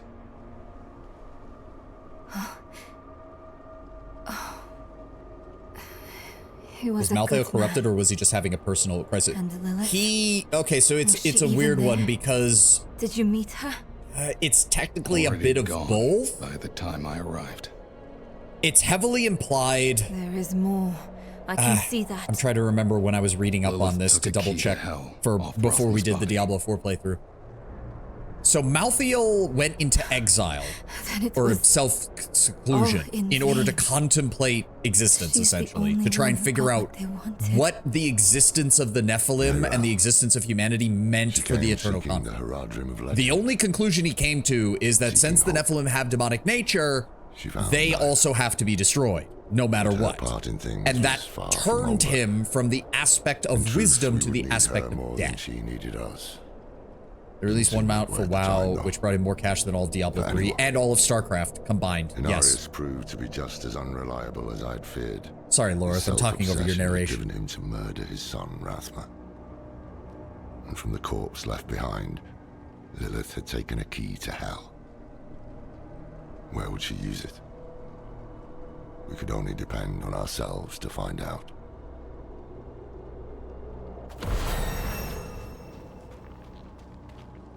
Oh, right. That is the end of Act 1. That is the end of Act 1. Sweet. Should I go clear out that? Yeah, we'll go clear out the stronghold, and then we will proceed to Act 2. Boop. And I think it's faster to go from Nevesk.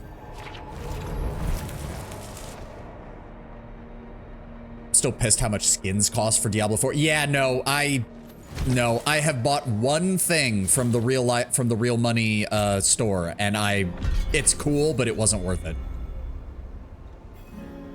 110 damage. Maximum life, crit hit chance. Let's go with that one. Break those down. And 37. Nope, we still don't have access to the fire ultimate ability. So, more Hell Fracture.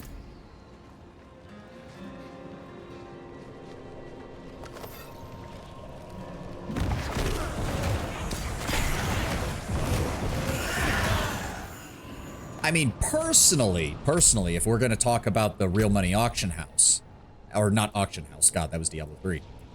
I'm just going to say it. I appreciate that they put silver in the reliquaries, but the fact that it's so little that, like, it's insane. Like, you have enough to get one. You can get the weapons. You can usually get you have the season reliquary, which everybody gets. And then it has enough in it to get the weapons reliquary. And that's it. And that's it. And even if you save up, you need to save up like 10 seasons worth to buy one armor in the shop. Also, I don't know why, but the fact that Blizzard's monetary policy is annoying makes me hate this character. Like, seeing her is aggravating. Like, how much? Yeah, these are all 2,800. If you saved every bit of silver that you got from the reliquaries, you would just now be having enough, because I think we're on season 14, you would just now be having enough to buy one armor skin.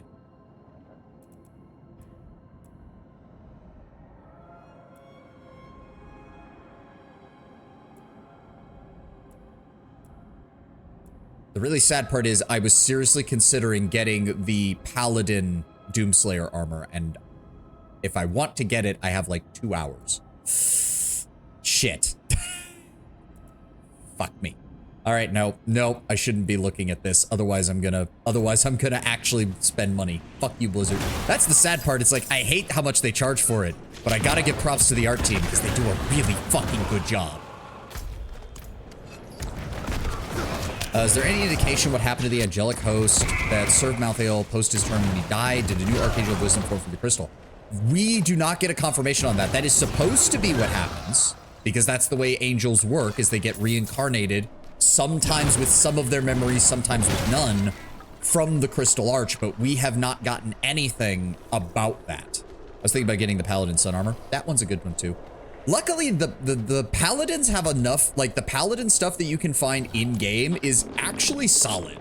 So I don't even really worry too much about like the Paladin sets, because the stuff that you find in-game is actually really good, in my opinion. Hated the Doom crossover, mostly because I dislike that kind of universe mix-up. I really want the setting to remain true, if that makes sense. I can understand that, but it was kind of inevitable, given Activision. At the very least, at least they did it during the Butcher season, which at least thematically kind of fit.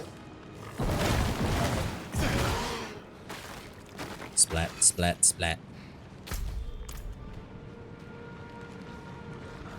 That said, most of the Doom armors don't look good.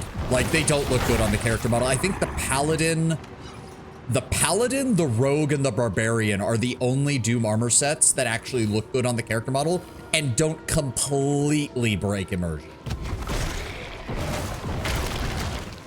The mechanical shield with a buzzsaw is cool, but thematic, no. I mean, I can kind of see it.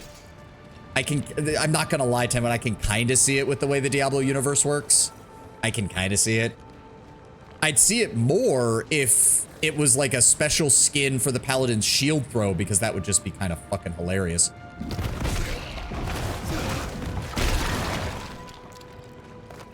Do they have the mechanics to make a buzzsaw? Sanctuary doesn't, but Hell probably does. Wait, what the fuck? Game, I told you to take me to the stronghold. What the hell? I was just mindlessly following the fucking waypoint. It decided to change.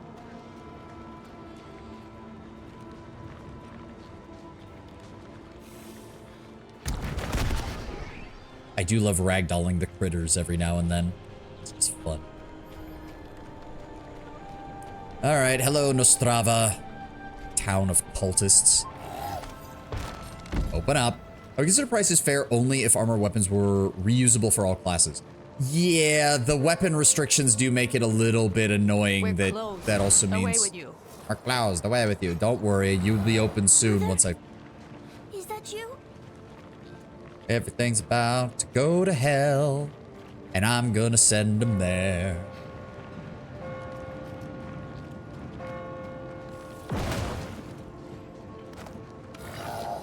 I love how Nostrava's basically just Nevesk, but a bigger town, and pretty much the exact same shit happened. You just show up a lot sooner. Hello, everybody. Blessed are you who will die in the Mother's name. I mean, you really believe that? Give this stranger the holiest of welcomes. I'm back. Get back here. Yeah, I know. She teleports away, and then we have to do this whole shit. Well, time to clear the town. Who wants to try and get in my way? Boom, ba-boom, ba-boom.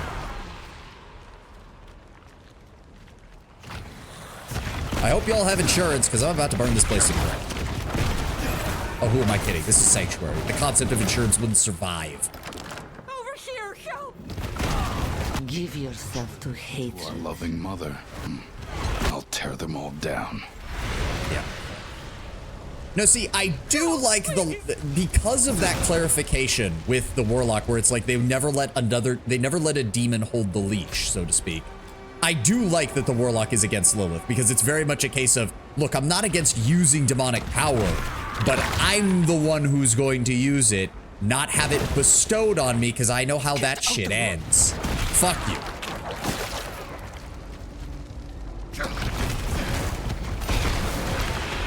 I think this and the whole ice area with the Khazra are the best strongholds, very thematic. There's a couple of good ones later on, like the lighthouse one in at the northern edge of Dry Steppes, I think is pretty good. Like the whole, because the lighthouse was taken over, now you have hundreds of broken ships in the area, and all the dead sailors are being raised as undead. I think that's a pretty strong one too. There's a couple of them. The one in Scotland. Is that in Scotland? I thought it was on the northern edge of Dry Steppes, but as we've established, I don't think about Dry Steppes very often. Oh no, you're right. It is in the northern edge of Scotland. Still, my point stands. It's a good dungeon. Or, you know, stronghold, whatever. Goodbye. I love ragdolling demons. Go, run. Kaboom.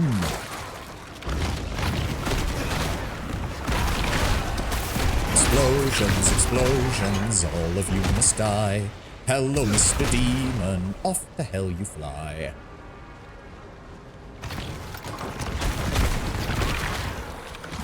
There must be something satisfying, or, well, satisfying to us, horrifying for the demon of, aha, I have been summoned from hell, and then immediately just getting shit-canned by an explosion. Goodbye. Damn church bells again. Who's ringing them now? Like, haha, I have ascended from hell to feast upon mortal souls. Immediately gets blown up by a hell fracture. They don't have insurance in Sanctuary. They do, however, have the Dungeon Inspector. Very strict regulations of what a dungeon is allowed to do and be for safety measures, of course. Yeah.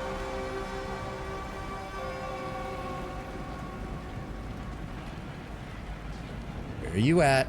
Where are you at, Miss Boss? I know you're over here. There we are.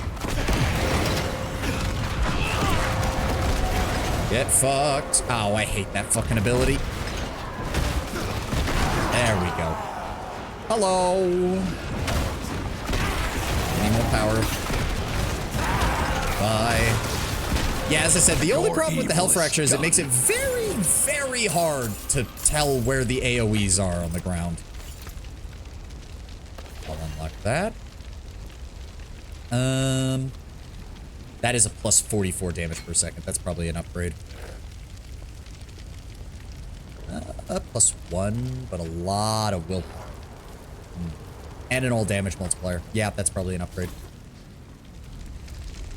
Basically what happens to a lot of the bosses in Diablo. They show up, the MC puts their teeth on the curb and applies pressure. Yeah. The worst part is that Blizzard tried to address that, Lord Brownbear. There are multi-phase boss fights that are designed to be a little more challenging, but they fall into the same problem all ARPG bosses are, which is, well, that's great. You made the boss tankier so that the fight takes longer, is more cinematic. I have millions of health and he still one-shots me. So what the fuck am I supposed to do about that, huh? There we go, max rank on the Hell Fracture.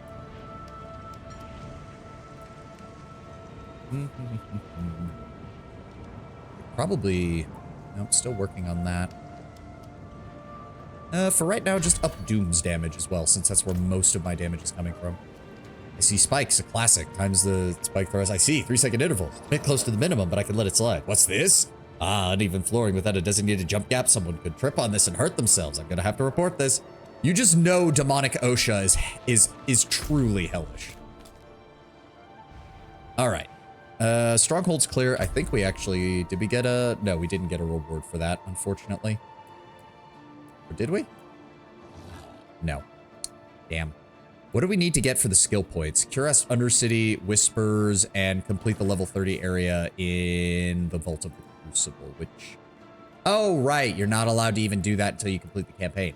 Fuck you, game. All right, where are we going? Right, time to go visit Donan.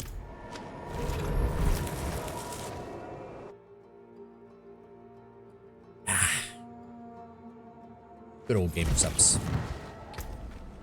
I should probably get rid of this shit.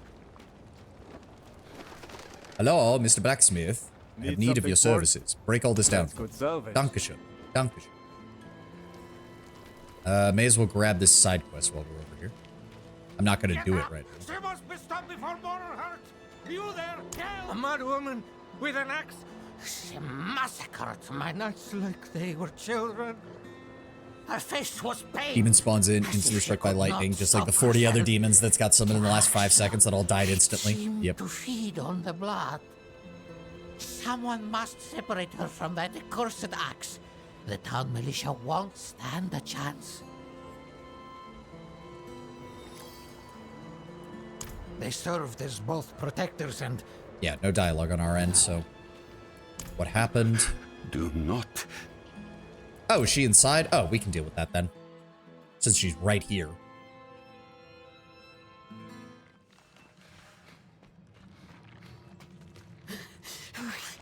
You! Anyone but you! Stay back! And corrupted. This one begged for mercy. Now she feasts on human flesh.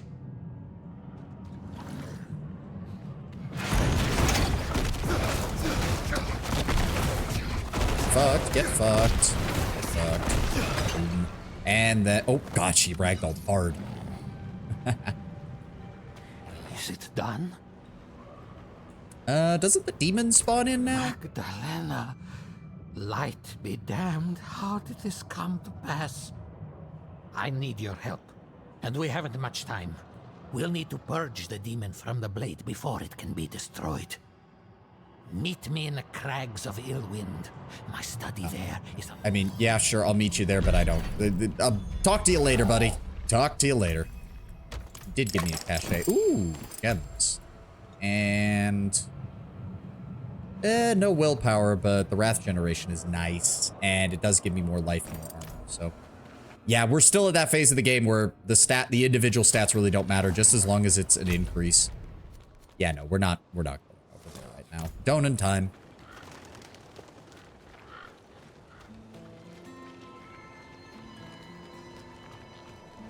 Actually, I don't know what's funnier, that everyone is just fine with me having a demonic spirit following me around, or if I'm the only one that can see it and hear it, and occasionally it's just like screaming at me, and my character's just smiling because he finds it funny.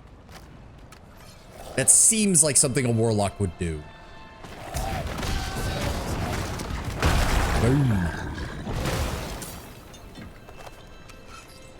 Is she a baddie? This is important information. Oh, the lady with the axe? I mean, kinda, not really. She was just an NPC that I helped with a side quest, and then she shows up there for the other side quest because she's been possessed and has to die. Boom. Yeah, now I will give them this. Doom is probably one of the most satisfying basic skills they put in the game. I'm not even gonna lie. Everything just explodes.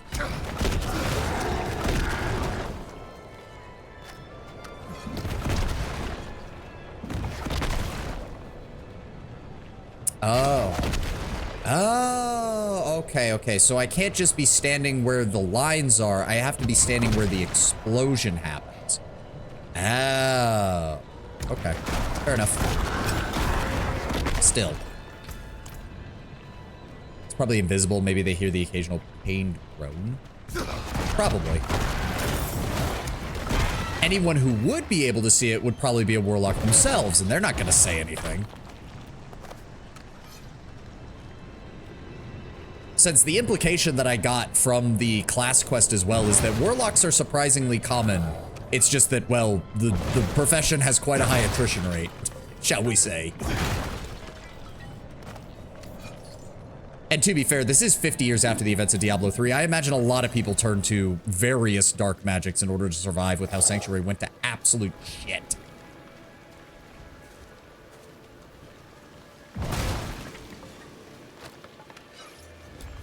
Konnichiwa, everybody. Light's blessing. If you have needs, check in with the watch commander.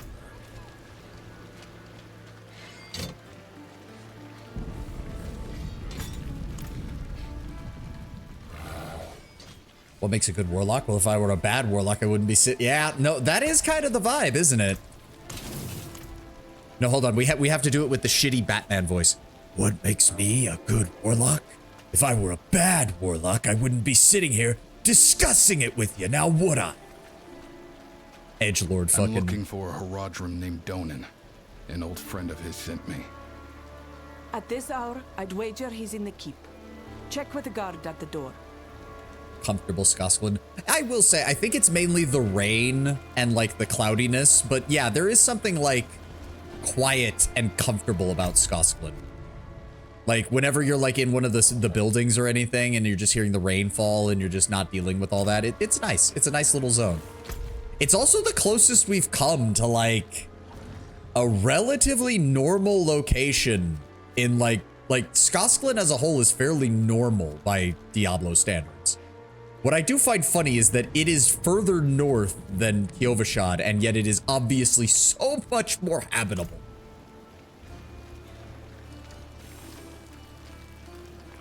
He's upstairs in the Great Hall with his son. Keep it quick.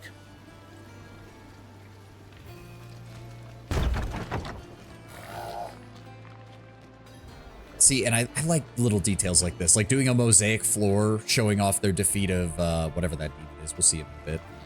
In honor of the great Haradric mage Donan and the brave druids Arida and Nefane, who vanquished the demon Astaroth, that was it, and ended the days of Perish.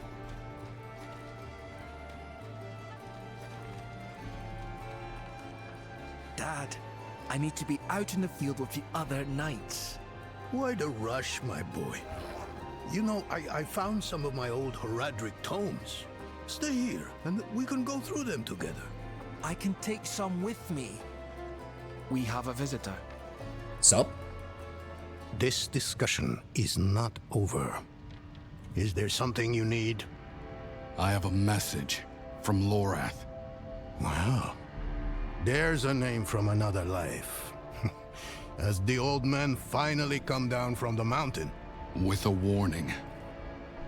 An ancient evil walks the land. The demon, Lilith. And you know this how? Did you and Lorath... Wow, that man is fat. I mean, part of it is the perspective of the camera. Perhaps this is all connected to what you saw. But yes, he is fat. But this camera angle is doing him no favors. Yes, I believe there's a cutscene that plays where we get a better view of him from the camera at like a neutral perspective. He's not as fat as you think he is, but he's still pretty fat. Probably best if we discuss it there. Go and have a look around for yourself. I'll meet you shortly. To be fair, there's a lot of implications that Donan is fat, but he never lost his strength, so to speak. Like, there's still muscle under that fat. It's just that he's also been eating good for the last 15 years. I will. Further north of the worry. Shattered Peaks, elevation, water currents, and such KG. Oh, I know there's perfectly good explanations for it, Tenwin. I'm well aware. It's just funny to me given game design logic because most companies don't think that. They just think, oh, it's north, must be cold.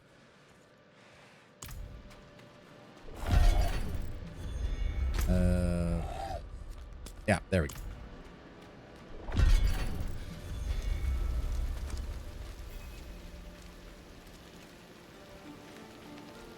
But yeah, we'll get a cutscene. Donan is not as fat as he appears, but he is pretty fat. And we will see him in action over the course of the game. He is actually still strong.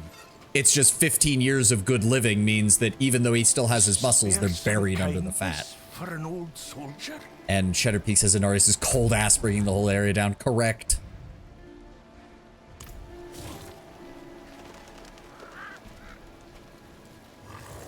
Hello, Mr. Druid. Give me your quest. Look at this. These stone tablets contain some of the earliest written works of my druidic ancestors. All destroyed. The wildlife in the Gautmar grasslands, I don't blame Sir, I don't think we have any dialogue here. Thank you. I will get it done. Don't you worry.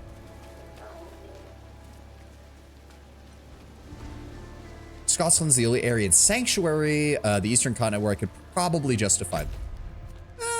Yeah, I mean, here's the thing. If you live in Curast itself, Curast, the city, is not bad.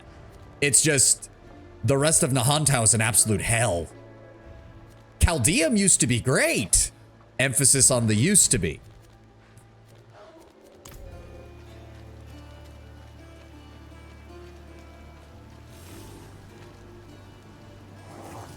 All right. I'm getting myself confused. I do need to refill my water at the next ad break, though. I definitely need to do that.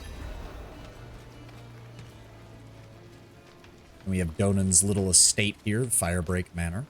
Welcome to Firebreak Manor, traveler. I'm here about the incident. Scotland is, by sheer comparison, the least fucked over area. To be fair, that's partly because it got fucked over, what, 20 years ago during the events of the Days of Ash, and they've had a lot of time to recover as compared to a lot of other places. Also, they have the druids. Something unsettling transpired there. Oh no, unsettling. I totally don't have experience with unsettling. Please ignore the demonic goat traveling behind me.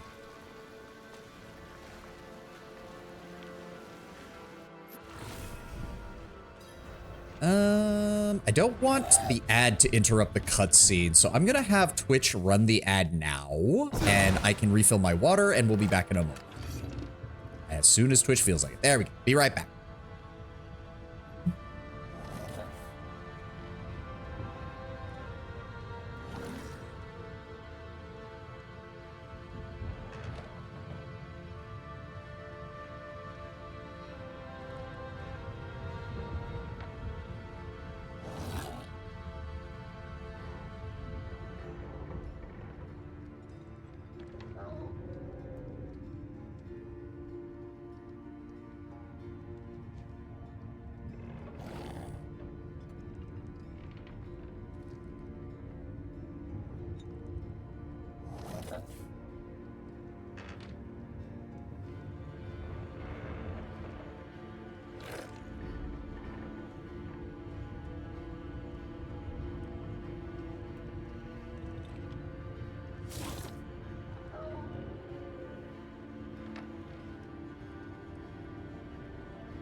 All right.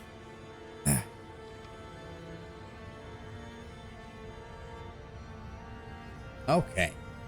Ah. We'll just wait for the ad to finish before I play the cutscene. I was gonna say something. Oh, right. So I'm not sponsored by Gamersubs, but y'all know I like them. FYI, I'm pretty sure for the next few hours, they're at the tail end of their free shipping offer right now, as long as you get at least 2 tubs. So if anyone here does drink Gamersubs as I do, pick somebody with a code and go use it, because that's a pretty damn good deal with the way shipping gets fucking absolutely annoying with some of these things.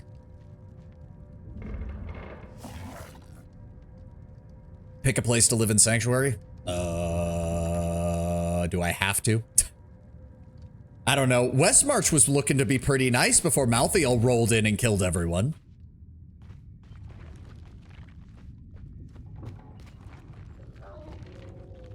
Again, Curast isn't bad as long as you stay in the city and don't go outside of it. All right, there we go. Lilith's blood petals. Time for another cutscene.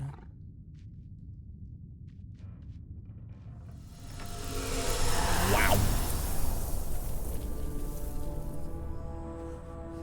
Say, I think Skosklin would be it. Maybe try to become a druid. But yeah, Lord Brightbear, you can see here, he's not as fat as the camera angle made him see, but he is a big guy.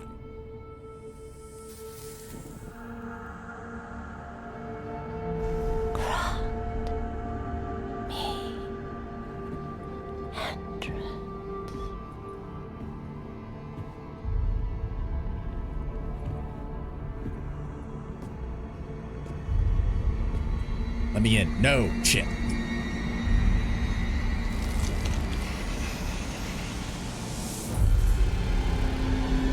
That's one hell of a silhouette shot. This can't be. I know who you are. And I know you, Donan. Old, tired, each day a struggle to live up to your own legacy. What do you want with me? Astaroth. He's dead. Astaroth cannot die. Not by your hand. He's like, bitch, please. I'm a demon. I know how this works. What have you done with him? Away, demon. The channeling the productive value of the proper demon. Yep. You have grown so frail. I can make you the hero you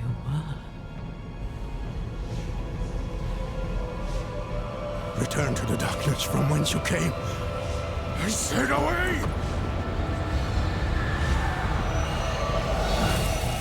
The funny thing is, this does actually show if you do deny Lilith, she has much less indirect power over you. Like, her only option there would have been to actually kill him, but that's not what she wanted. Is he a former paladin? Yes. Well, mage. The Horadrim are weird because the Horadrim... A signal horn. The Horadrim take sort of a combined arms approach to their magic. Most Horadrim were trained in a combination of nature magic, arcane magic, regular, like, demonic magic in terms of how to counter it, light magic from, like, paladins and priests and stuff like that. The Horadrim's whole thing when they were founded was they brought together all the magical traditions they could and combined them to try and come up with the best way to fight demons. So classically trained Horadrim have a little bit of everything. To be fair to Donan, 99.9% of heroes older in their prime couldn't have done shit about them. Yes. But my point is that Lilith's greatest strength is still her corruptive nature.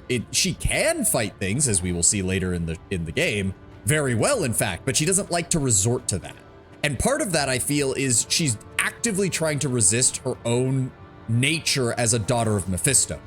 Because the books show that she has basically a minor version of her father's own problems, which is she instinctually hates everything else in existence. Stack of papers bearing the title The Fall of Astaroth. It appears to be an unfinished chronicle of Donan's battle against the demons. Numerous lines have been crossed out and rewritten. Weathered tome entitled The Book of Wards. Notes are scrolled in the margins of a section about fire magic. Large tome entitled The Grimoire of Ash. The pages are filled with ancient writings of Hell's fire demons, and one passage is about Astaroth, the Shard Duke.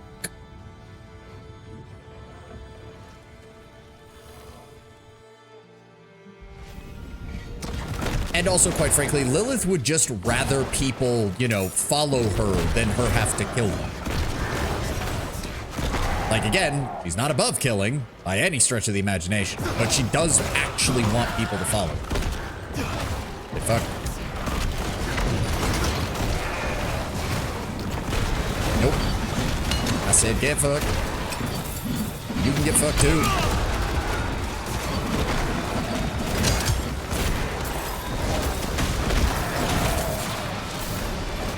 Who's left? There.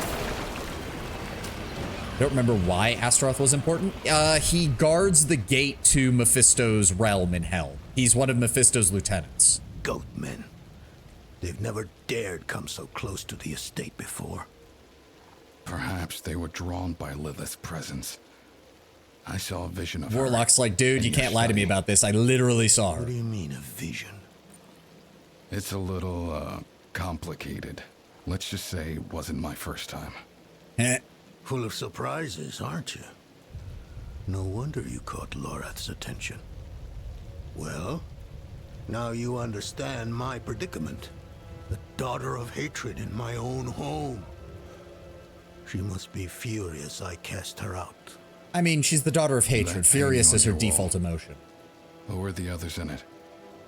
Why do you ask? Lilith seemed to leave after seeing them.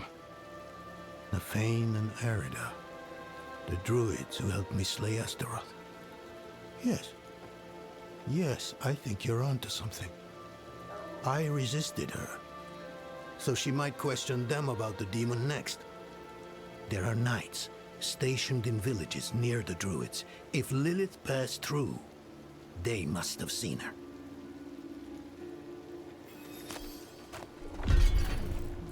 I must see to the dead. We're just gonna speed through this. I want to make sure we get the dialogue. What troubles me, Astaroth was from the realm of hate. Yeah, he's from the realm of hatred. Yep. They were like brother and sister. Arida is consumed with her task and Nafane. The knights saw Lilith, they doubt they're still there. Well, to be fair, Vigo saw Lilith, he just didn't realize it was Lilith because she was in disguise.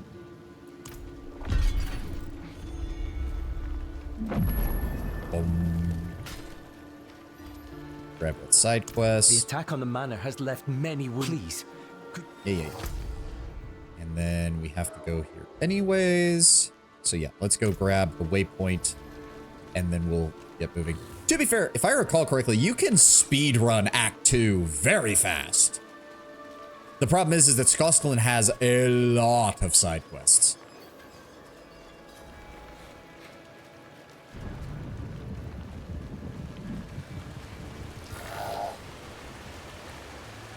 The actual story, though, is fairly short, too.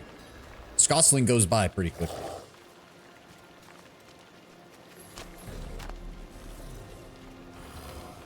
And welcome to Karagar, the closest thing to a capital Skosklin has.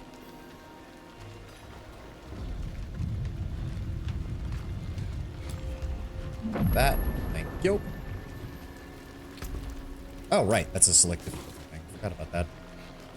Should I up the difficulty? Try to get us through this a bit faster? We could try our hands at, hard. 75% additional experience is usually pretty good. It's usually not worth it to go above that until you're at max level, though. So. Where's the quest? There you go. Poor man must have his hands full tending to so many wounded. I'll pack up everything I can spare and send it off to him immediately. Thank you. Did you actually give me items? You did. There we go. Ooh. 15% chance to restore, additional weapon damage. Yep, I'll take it. I forge more than horseshoes and nails. What do you need? And then you have another quest for... The Downs is my home, but Sanctuary is dangerous these days. And my parents, my poor old parents, are getting on in age. Who will protect their home? Roads are perilous, yeah. I get it. Alright, let's go... Yeah, let's go deal with Arida first. I remember her area being less annoying than having to deal with Nefane. Sanctuary is dangerous right now. Compared to what? Well, again, do remember that prior to the events of Diablo 2 and 3, Kyrgyzstan controlled most of this region directly as an empire, and it was all fairly stable. Kurast also was highly stable. Between Kurast and Travancore, which was right over here, this region was controlled extensively by the Zakarum Faith. That dude wasn't alive at that point. Yeah, but people who were alive, well, some of them might have been. Malthael kind of skews the results a bit, unfortunately.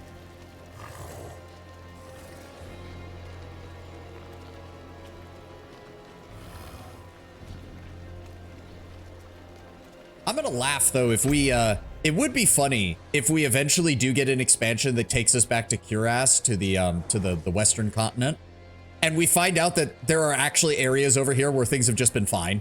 Like, it'd be kind of hilarious. We go back, we find out Westmarch has been completely reestablished. Their population's still low, but it's just been completely rebuilt, and they've just built up their army, and it's just like, yeah, we've been slaughtering demons for 50 years. Yeah, it's annoying, but, you know, what are you gonna do?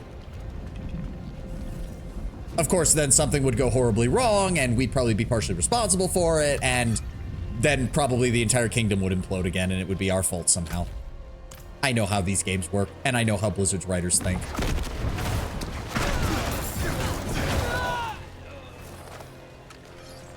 Just imagine if we go back and there's a new Tristram. God, why do people keep setting towns up in this place? I hate those guys. Get out of here. Okay, enemies are a little bit tankier, but honestly, if it's worth the additional 75% experience, then I'm fine with this. Boom. Nope. Fighting area in the west is completely fine. Like the whole idea of the Thanos Step where he took away 50-50 through some sheer absurdity of dice rolls across the entire universe. They lost nobody and noticed. Yeah, like Malthael killed 90% of humanity, except for this one corner of the world that took like 0 casualties because some other place got wiped out. They're doing totally fine. How? We don't know. Oh, hello, Mr. Other Player.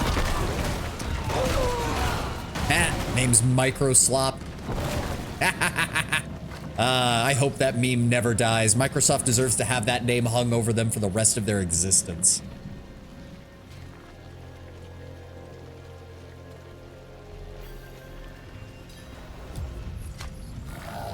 Welcome to the town.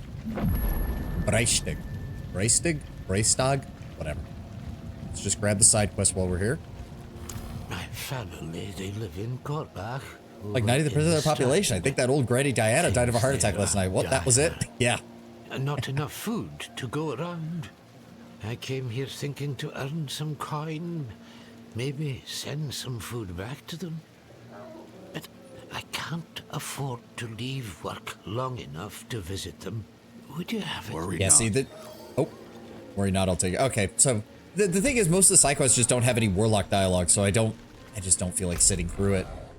I'd much rather just keep moving. Side quest over here. What do you want? Aye. A thief named Darso snuck in with the knights posing as muscle. A bairn was born healthy a fortnight ago. Praise the glowing fire.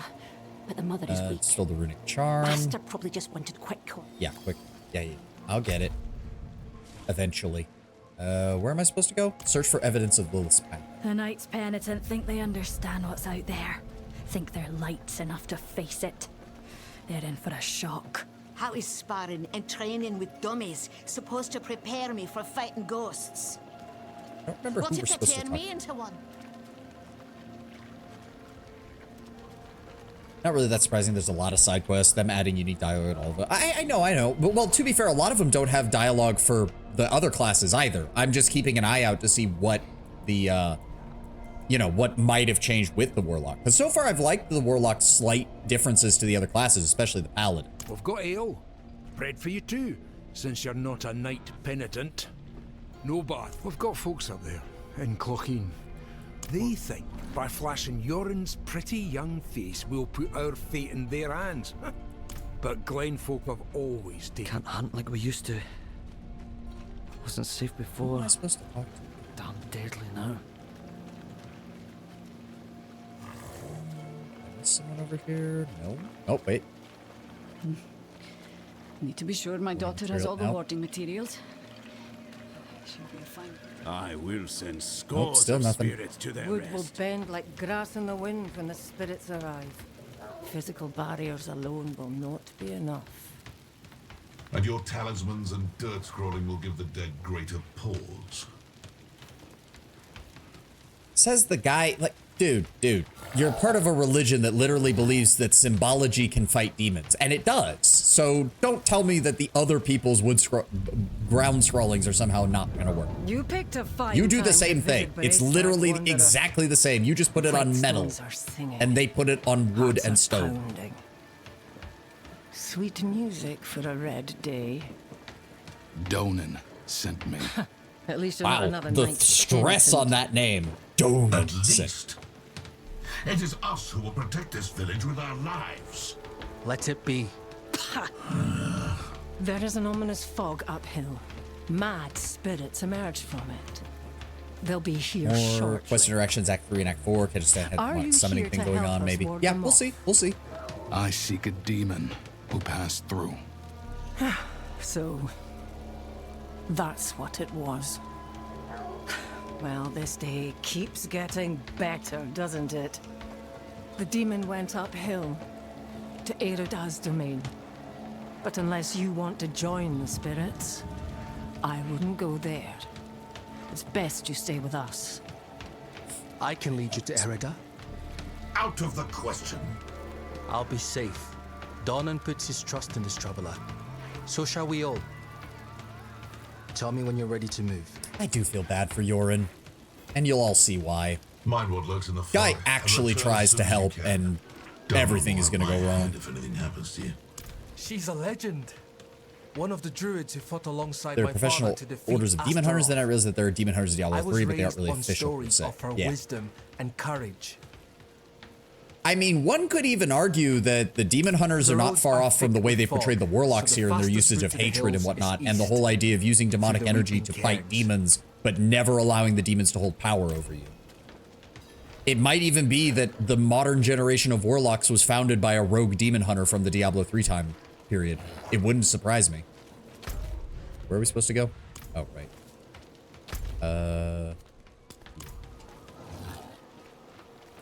Because they even have the split. someone who's seen the I mean, what was it for the demon do the hunters? same It one was wrath and discipline was their two mana types. You've seen how he is. Which the whole idea was being fueled by their wrath to kill demons, but using discipline to prevent themselves from falling to that wrath. But yeah, they're not official. Like, the demon hunters in Diablo 3 were not backed by any organization. They were literally founded by survivors of mass demon attacks who passed on what they knew. Bye. So long, farewell, Avida say kaboom. You, and you, and you, and you, and you. I hate poison effects. Go away. The demon hunters are essentially demon hunters from the Warcraft universe, just Diablo.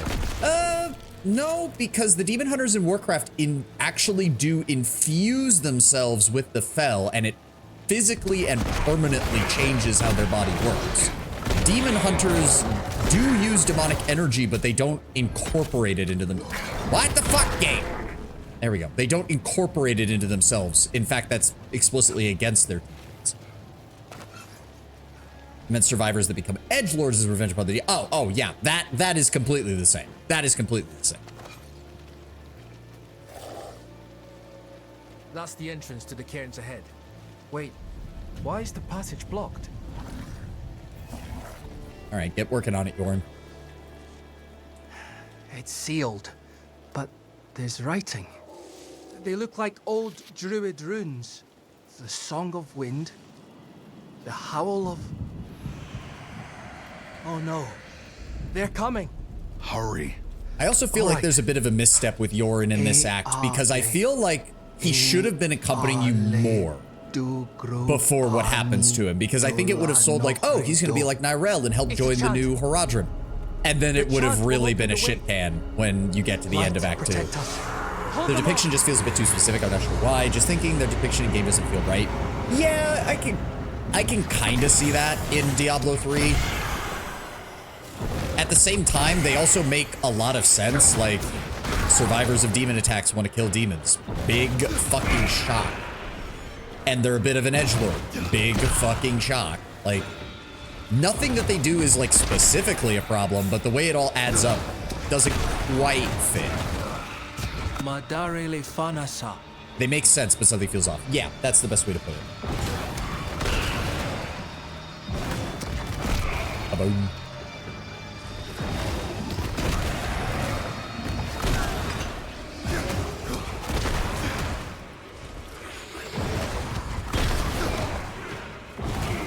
We shall go back. No, no, no, no. I said die. God, I hate the fucking... I can't see the poison effect because of the fire effect. No offense, Blizzard, but enemy AoEs should always take visual priority over my AoEs. I don't need to see where my AoEs end. I need to see where the AI's does, though. They lean too heavily into pure cool factor without fitting negative, if that makes sense. Well, their lore does imply that if they lose themselves, they tend to die very quickly. Like if they lose themselves, that's a reason that all in the game, it was even shown by all of their defensive abilities use the discipline resource rather than wrath. If they lose their discipline, if they give into their wrath, they very quickly die because they basically go on a suicidal rampage and then get killed. And it's heavily implied that most demon hunters in the Diablo 3 time period didn't do very, like most of their recruits die young because they aren't able to achieve that balance. So it's like a high, high attrition rate, so to speak. The dead are stirred here as well. Yet, Erida's absence gives me greater concern. Oh. Goodbye. But I do agree they do lean a little bit too much into the rule of cool. You can see that with the way that Blizzard should have just bit the bullet and given him a gun. Repeating magical crossbows is just such an overused trope, and I hate it. Been here? Only through the stories he told. There's also the cultural lack, potentially. I mean, you get a little bit of it. If you go back to the Diablo 3, like, announcement stuff for the various classes, there's a little bit for the Demon Hunters. Because, again, it's like survivors passing on their knowledge and stuff like that. Doesn't seem right. But yeah, they are a bit lacking compared to the Crusaders, who are an offshoot of the Paladins, the Necromancers, who've had multiple major lore drops. The Witch Doctor, who, despite coming out of nowhere, actually got quite a bit of building in Diablo 3. Erida would not have barred the path of the dead like this. The spirits should be free to roam within the earth. Lilith? Strange. The door is locked with an earthen seal. What was it my father said about this? Ward stones, that's it. If you bring me one from the nearby cairns, I think I can open the way. All right. Let's go. Oh, not this way. The other way. Up.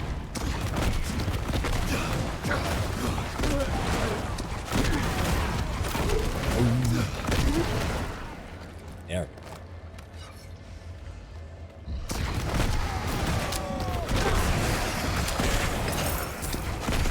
Get out of here.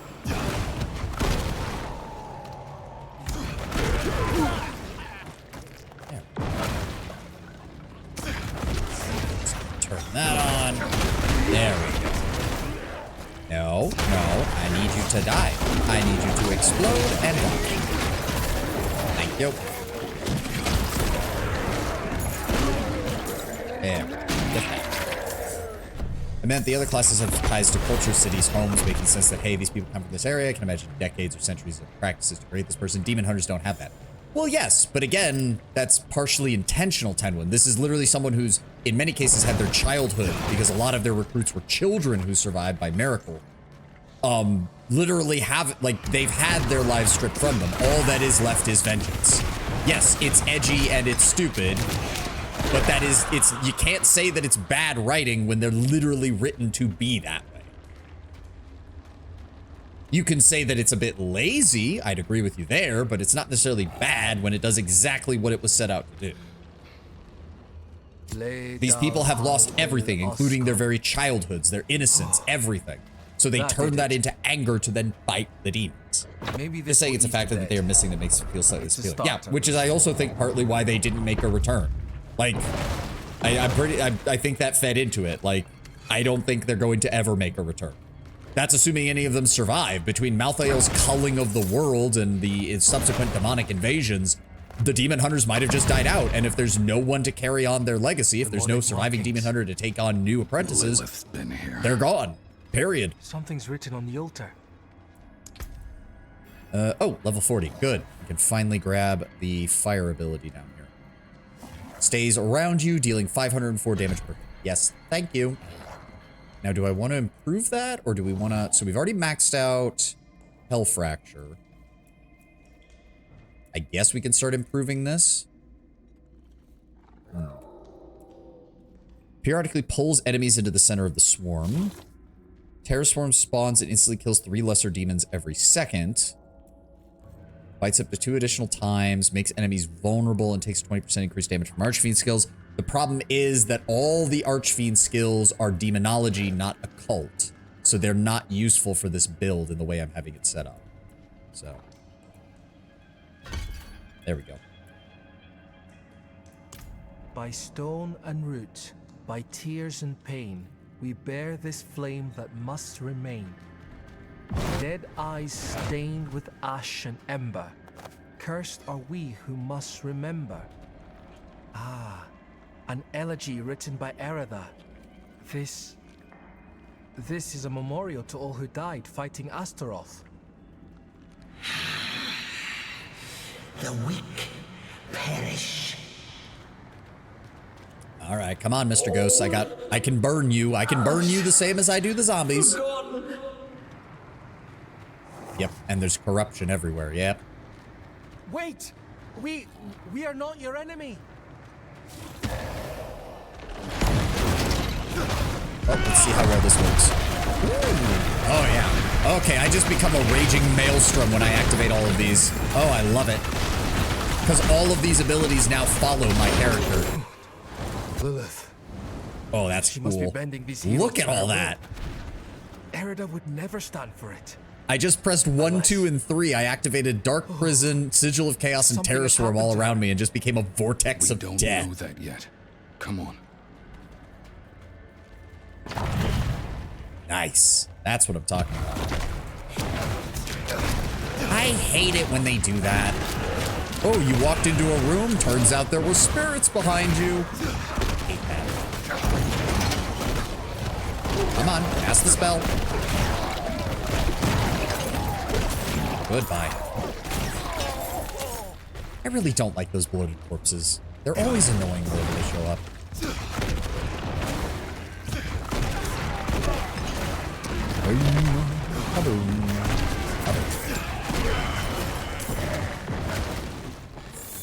Yes. This must be the cairn of the elders. So much defiled. Yep, you can see the flesh Demonic growths. scars upon their grave and druid runes to rouse the dead. These runes, the delicate touch. This is Erida's work. Why would you be aligned with the demon? It happens. Demons find the sickness in your soul. They promise you the cure, then they bend you to their will. Huh. Erida was sworn Warlock to calls keep it the in dead one. at I'm pretty peace. sure the other classes don't say anything nearly as accurate for this. What do we do? Warlock called it We want right to from the stop get-go. her. Just like, nope, she probably got manipulated, and once the demons have a hook in you, Solutions are they found don't let go. ahead, not behind, as Father says. See, I like stuff like that. The Warlock should have more insight into Lilith's corruptive nature. He deals with this shit all the time. Also, I do have a feeling that the, I would like to also see when we get to the druids, if the warlock will be a bit less sympathetic, because the warlock's whole shtick is like, you never let demons have like control over you. So by giving control over them, that is the worst possible fucking thing you can. A lot of barbs, really icky to pull out. Lots of stitches, literally.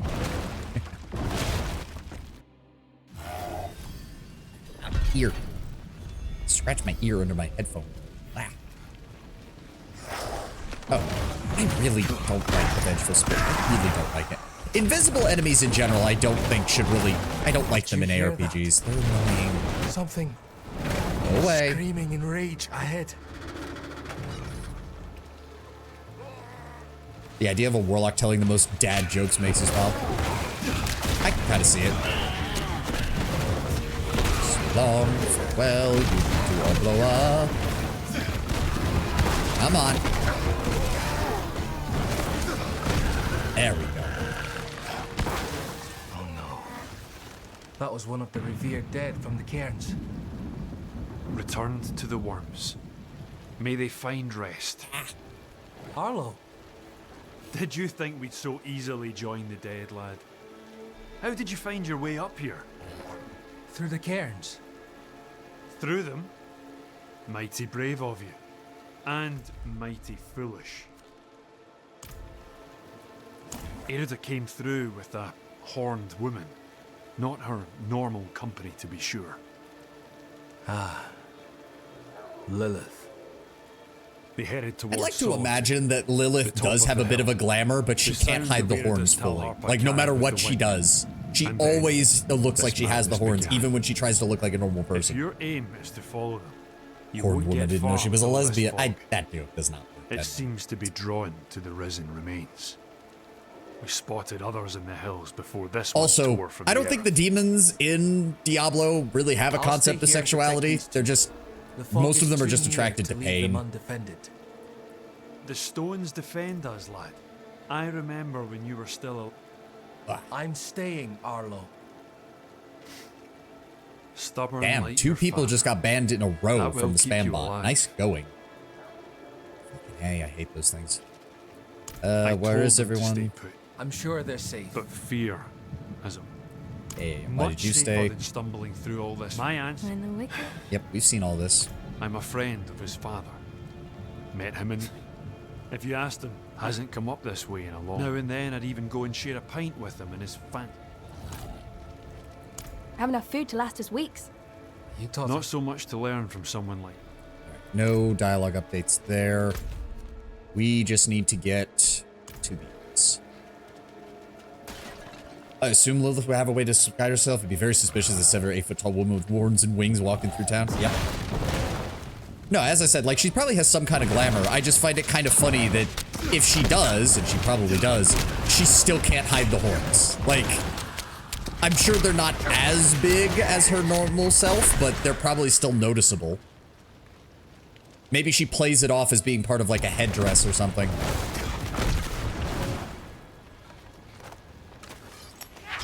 Ah! Go away. What annoying invisible enemies. Gone. I said be gone. Stump. I like the idea maybe they're hidden from standard view, but it's revealed in like reflections or something, but that doesn't fit with the way people talk about her. No, as I said, I think it's more like a helm or like she plays it off as a helm or something, or maybe even like a curse if someone asked her directly. Although, to be fair, her mere presence seems to indicate that nobody ever asks her a question about it directly. But she also doesn't communicate with people when she's just traveling around usually. She usually has someone else with her doing the talking. Like Nerel's mom. Or Erida here. Goodbye. I stopped dodging my explosions. You're not allowed to do it. He's dead. Would you try and ask if you saw her? I mean, my character? Probably. Me, personally, she probably would just flick her wrist and kill me.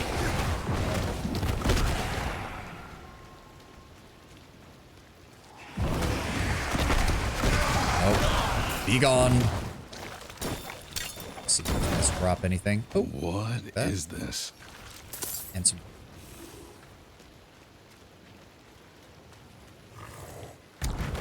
mean, like, come on. I think we've established that Lilith is a very attractive woman one way or the other.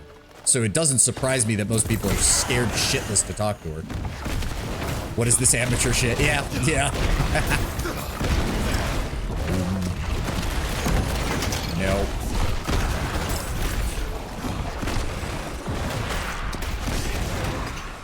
Amethyst, blue item. Ooh. Yet. Anything good that we picked up? That one's fine. That's a big upgrade.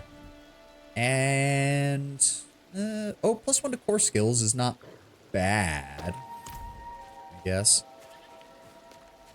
Oh. All right, where's number 2?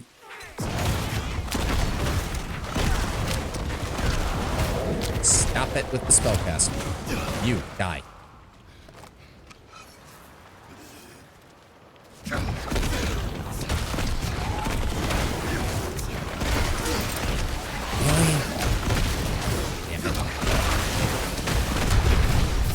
Is that a... Wow, that's a champion bug swarm. I was wondering why I couldn't tell what I was fighting. It's because it was an insect. A very tiny insect. The fog is thinning now. There. I should check on urine.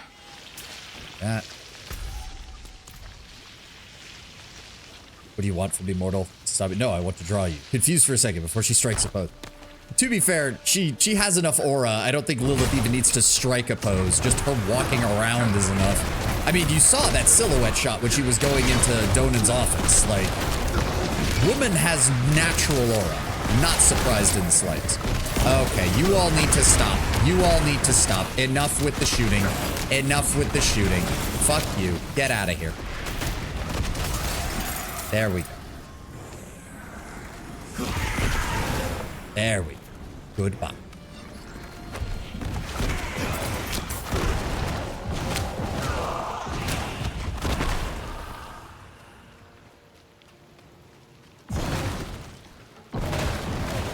Oh, come on, guys. I'm literally 5 feet from the area of attack. Get out of here with this bullshit.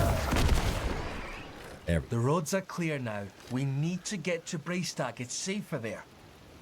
We've lasted this long and survived worse. You've been fortunate. Braystack, swarming with those cathedral gobshites. Please, Arlo. Just for now. Maybe we should go with him, Dad. Well, see, as I said, I would have liked Yoren to be more present in Act 2 because he's like the only person who like bridges the gap between the cathedral and the locals. I will. Thank you. I just feel like it would have been more, it would hit more if we had seen him more in this act.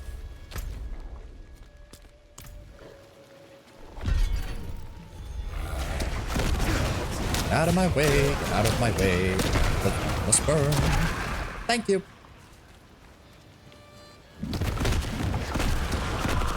Goodbye. I do also like that Fracture basically has unlimited range. As long as I can see the enemy, I can pass it on them. It's nice to have skills like that. Goodbye. There we go. That. They're rising from the cairns. Yes, Mr. Warlock, I'm well aware of that. It's the fucking... Ow. It's you. It's you. There we go.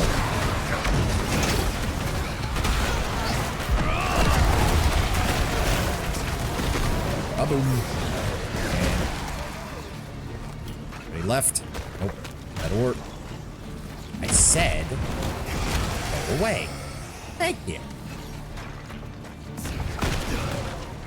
Have you seen the signs as I have?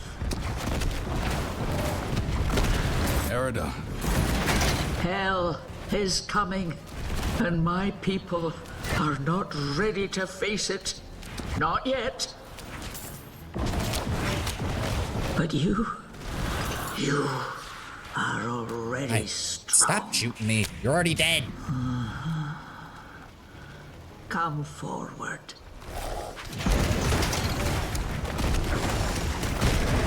I'm sure Lord Bramber will be very happy to see another gilf.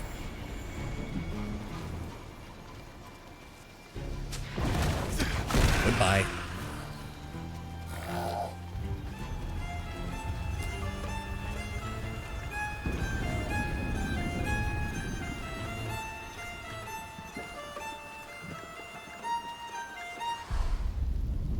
Only one of us will walk away from this. So let's enjoy the storm a moment. Nature's music. The dead are killing your people as we speak. Some will die, yes. But that is the way of nature. It is a crucible. It devours Shoves her off the cliff. weak. That would make our job so and much makes easier, the wouldn't it? strong stronger. And those who survive, they will save this land from hell. You've fallen for the demon's lies. No, no. This is my choice. Lilith only granted me the power to do what must be done. And what did you give her? All things must be earned in the wilds, even knowledge. Prove yourself, and you will have your answers. And there she is. And we know how this song and dance goes.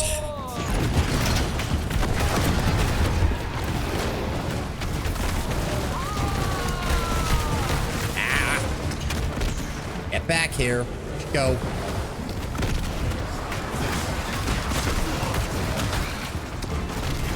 Zap, zap, zap. Come on. There we go. Ooh. Oh, enough with your bullshit. Zap. Hit her. Zap. Hit her. Those. Oh, nope, she's moving again. There she is. Ah! Alright.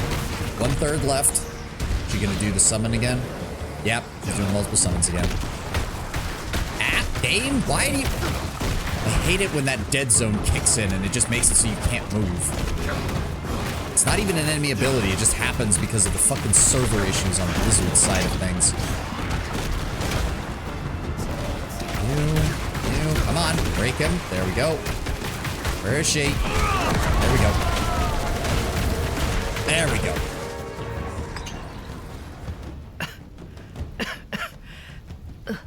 The stronger prevails. So be it. What did you give Lilith? I told her of the wards around Astaroth's prison. How to break them. Why? My people have forgotten what it took to defeat Astaroth. They must learn again. If they cannot vanquish him, how can they stand against the full might of hell? Social Darwinist bullshit. Like, the fundamental underpinnings are not wrong in the sense that humanity and Sanctuary does not stand a chance in hell of fighting against the full might of a demonic legion. But you don't make it better by killing another 90% of your population. We already had that happen once, and it didn't work out very well for anyone, now did it? Let's just keep increasing the damage on our ultimate ability.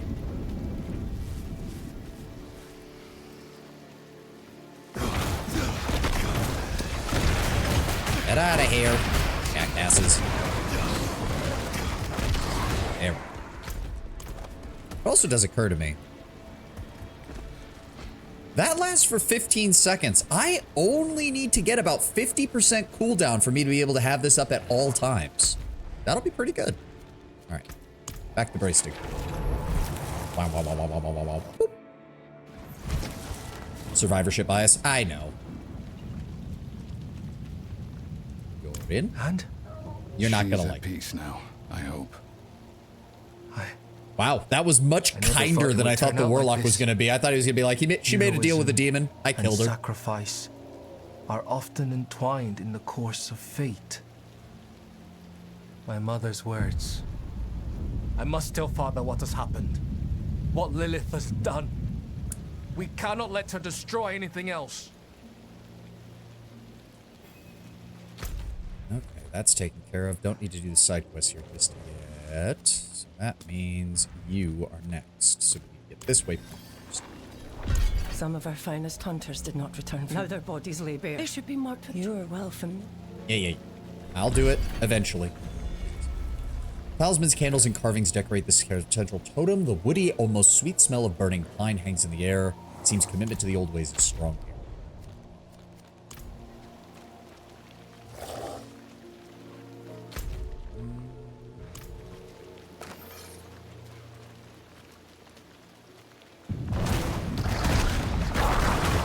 Get out of here.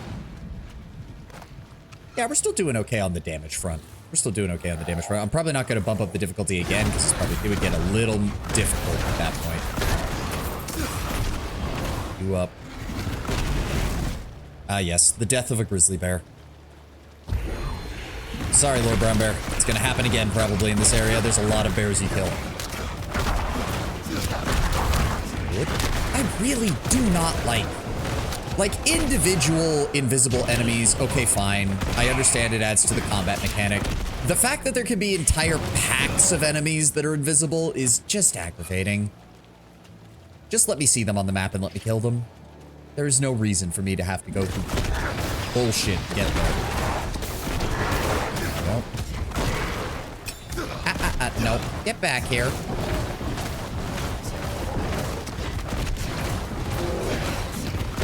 Goodbye. Thank you. That. Did we actually get... Did get that. Ooh. Yes. Get that.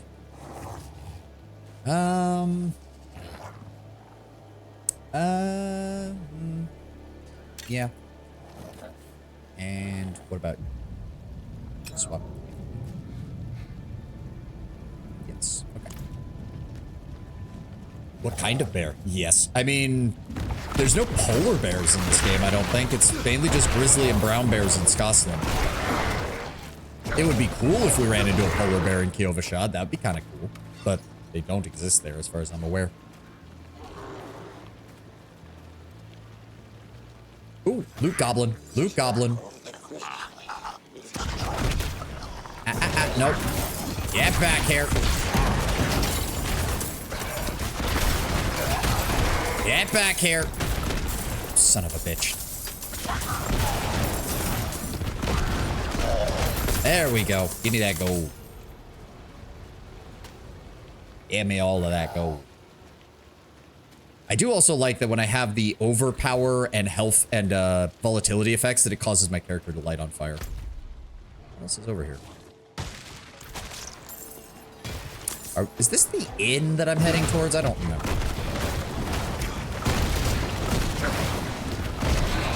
You need to go away, away, away. Stop casting poison. Bastards. I hate terrifying enemies.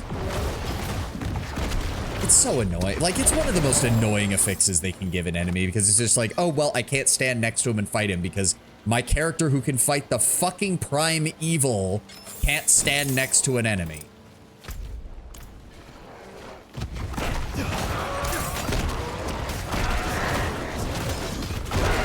Bye. Give me your gold. You die.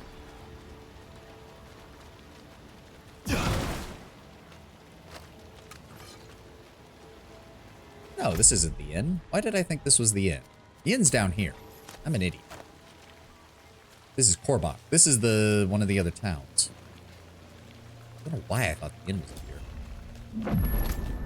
No side quests. There is the foodstuffs bag for that guy. We can turn that in while we're here. Hello, hello, I come bearing food. From Da? Truly? Oh, thank you. We haven't had nothing to eat in days. The little ones can barely keep their eyes open. We miss him terribly, but he's done what needed doing. Then, there's a side quest down here I can go pick up, but I don't really care. So let's get down here and activate the second part of the main quest.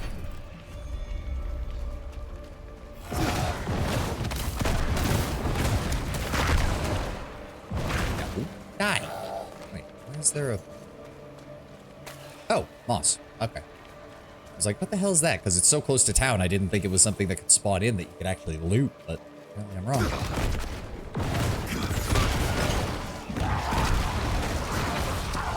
And here come the fun men. And not the fun kind. 40k fun. Goodbye.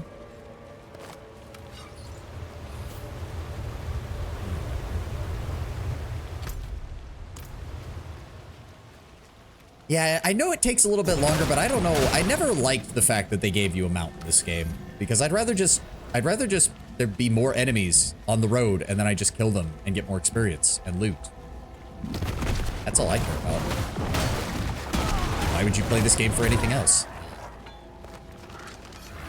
Like, I guess the mounts are useful if you've done a lot of the content, but if I'm playing the game, I just want to kill shit. That's the whole point.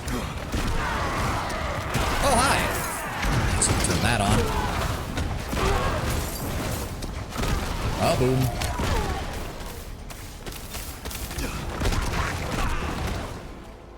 Speeds up questing. I mean, yeah, but I'd rather just kill shit. To be fair, as I said, Diablo IV is very much my brain turn off game. Like, I just want to mindlessly kill stuff in this game. That's all I want to do. I don't know what you guys are running from, but you're not getting away from me.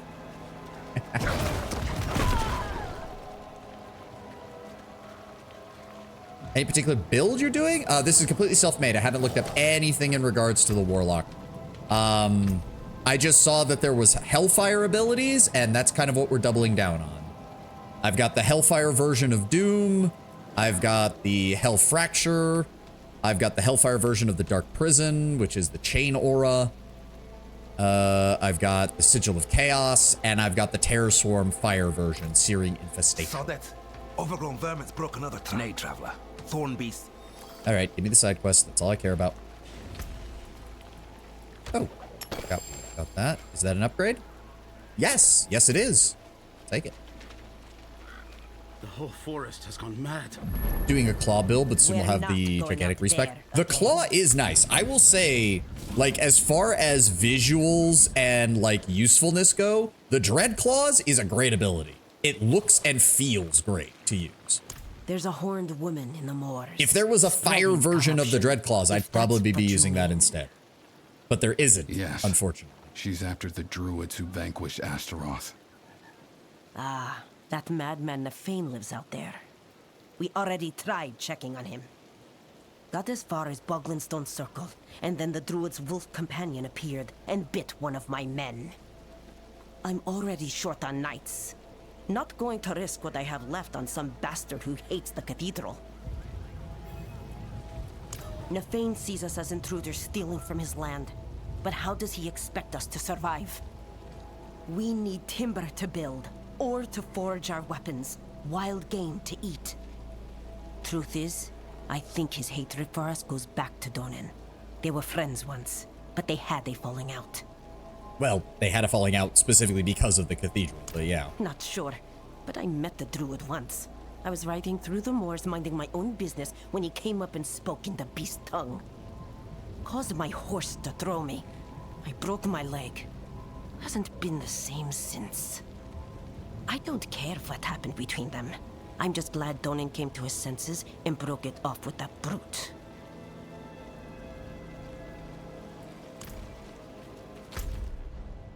Grab the two others here. And may as well just have the quests on hand in case I get them done. The fly swarms folk a problem. That's assuming this quest wants to work. I've had this quest break like on every character that I've gone through in this game.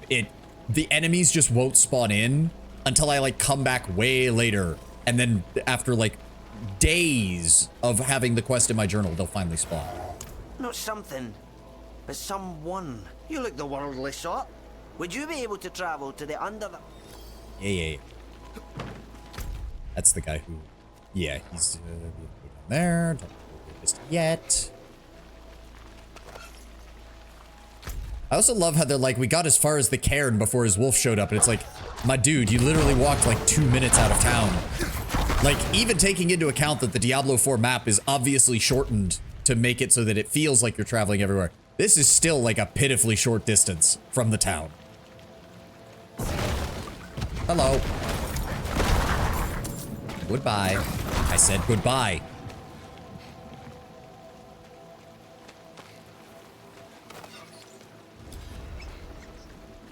Huh.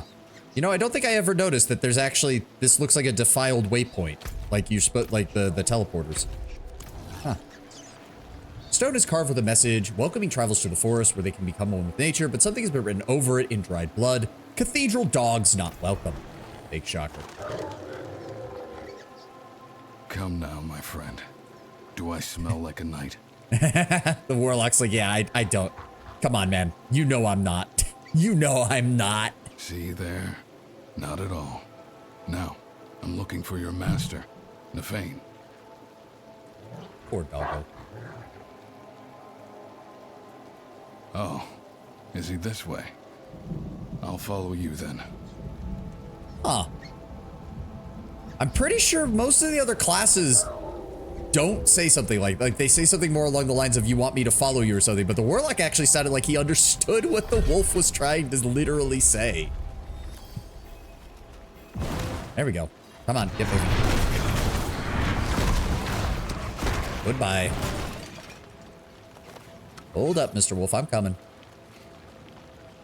Can I hit them from here? Oh, no, not quite. Damn, that would have been cool.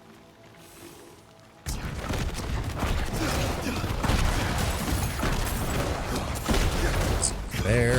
Goodbye. Oh, hello, Mr. Lycanthrope. You followed me. And now you're dead. Simple. Simple and clean.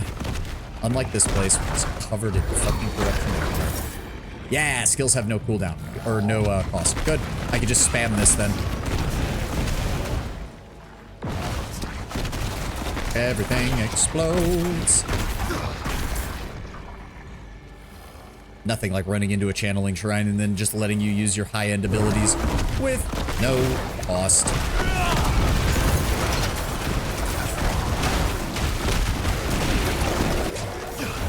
Get out of there.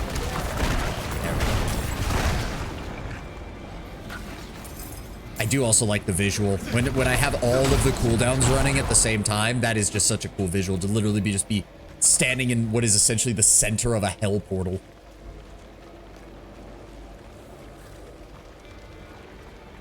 Sup, Nefane? You're not looking too good.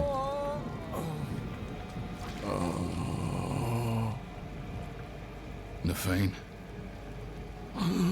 What? Who? Oh. Who are you? Name's not important. You stink of Donan. But he is not here. Coward! He feared Lilith might seek you out. He was right. Yes. She put me here. I am beyond saving. All you can do for me is find the demon. I will help you. Go to the north. She is there, planning something.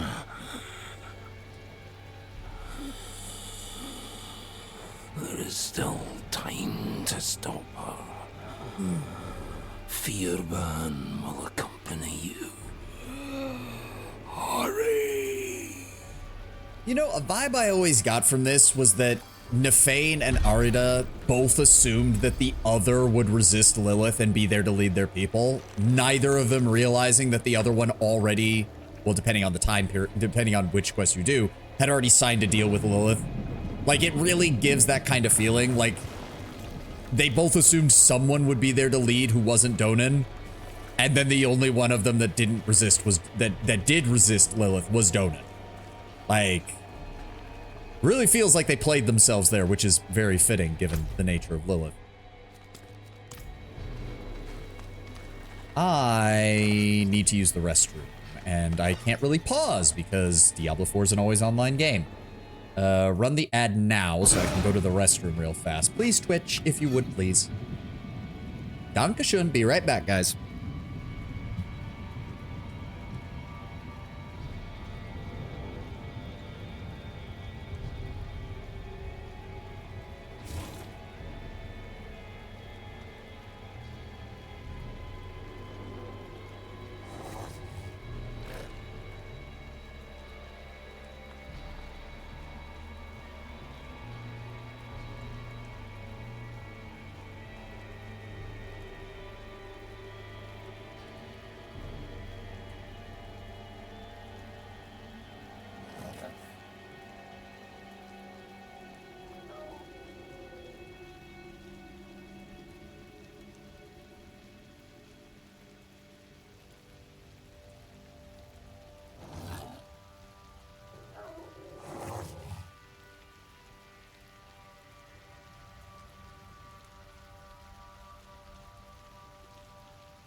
There we go.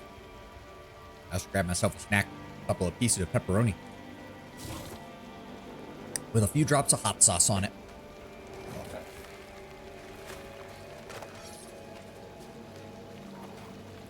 Claw marks riddle the decaying body. Single word is written on the fallen knight's chest. Trespasser.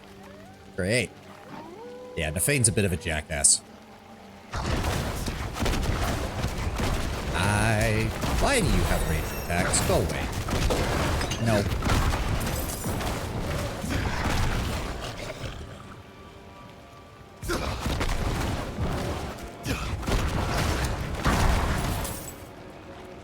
We definitely need to get some... Maybe I will put some points into... I will admit, I kind of like how they've redone the trees so that there's not just... Because there were a lot of builds where you would take like 2 or 3 abilities and then you would take nothing but the passives. Nothing but the passives. And they've largely eliminated that. So it actually feels like you need to make your way down. I wish they'd kept 1 or 2. But like overall, I get what they were kind of going for with this. I think we'll put a point into Duke.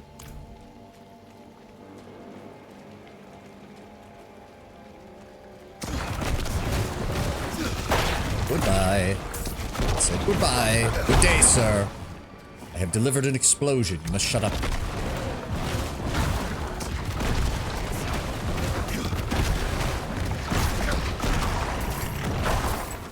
Oh, fiendish folio. No, I don't need light. Go away.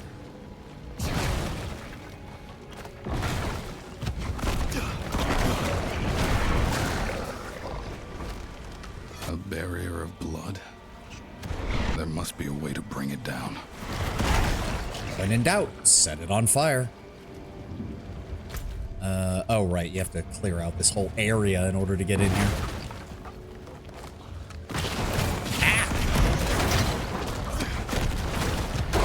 Oh. Everything's on fire. Everything's exploding. Goodbye. Not dealing with you again. Give me that. Come on, give me the channeling shrine. There we go. Free castings of my skill. Everything must explode. By everything I do mean everything. Ow. Bloody annoying fucking fly swarms. There.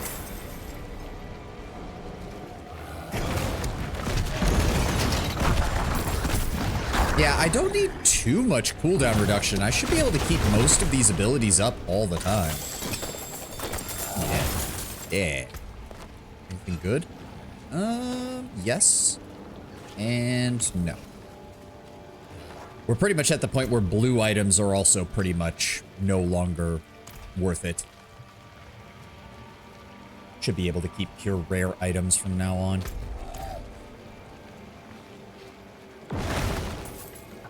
Gold. Also, I'm pretty sure we're on track to finishing Act 2 before... It took us a full stream and a half to get through Act 1, and we're gonna do Act 2 in less than like 2 hours.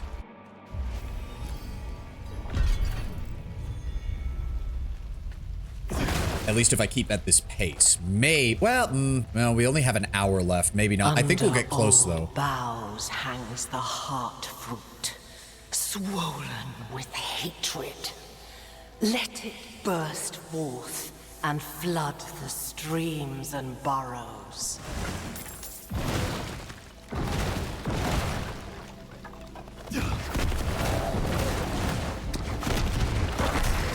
Away. In this crimson cradle, let there be born an amalgam of rage. I also feel like Lilith really doesn't come into her own, like, as a villain until, like, Act 3. Like, some of her stuff in Act 1 and Act 2 is a little simple. Aside from the Rothko scene, obviously. It's great there. But you get stuff like this, and it's like, was this just written early on in her dialogue? Because she just sounds a little... not off, but, like, just not interesting. This is just generic bad guy dialogue. Let its anger ever burn, until it has devoured the whole of this wretched land. Yeah. Is that an upgrade? Maybe. Willpower, life on hit, resource cost reduction. Go with that one. Actually having to pay attention to stats now, because the items are actually good enough to bother. Nefane's blood. It all flows here. Yep, the amalgam of rage.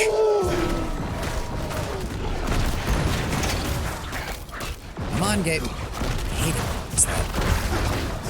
The game sometimes just stops your character from doing stuff if they get surrounded. Like, it won't allow you to move, it won't allow you to attack. You have to use the evade button, or else the game just fucked off. Hello, amalgam of rage. I'm going to set you on fire now.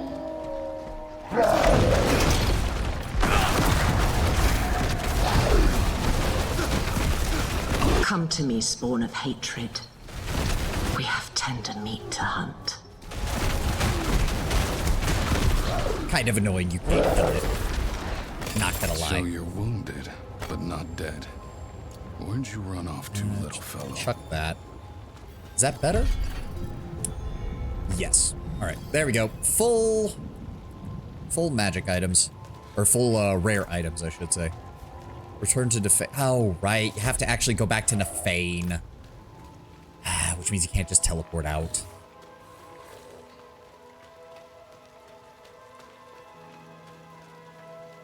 I will say this, they definitively got better about the dungeon, like, design by the first expansion. I'm hoping that continues into the second. Because some of the vanilla game dungeons are just aggravating to get through. No ability to teleport out, no ability to teleport back to the entrance, layouts that are annoying and potentially confusing for some of the bigger ones. A Rel's dungeon in Act 1 for the mere example of that bullshit.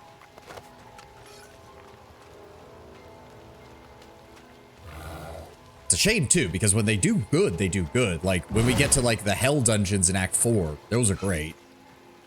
Most of the city-style dungeons, like, that are centered around Chaldeum are also really good.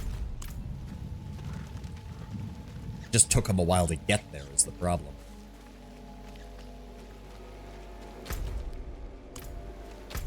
Thought I set that.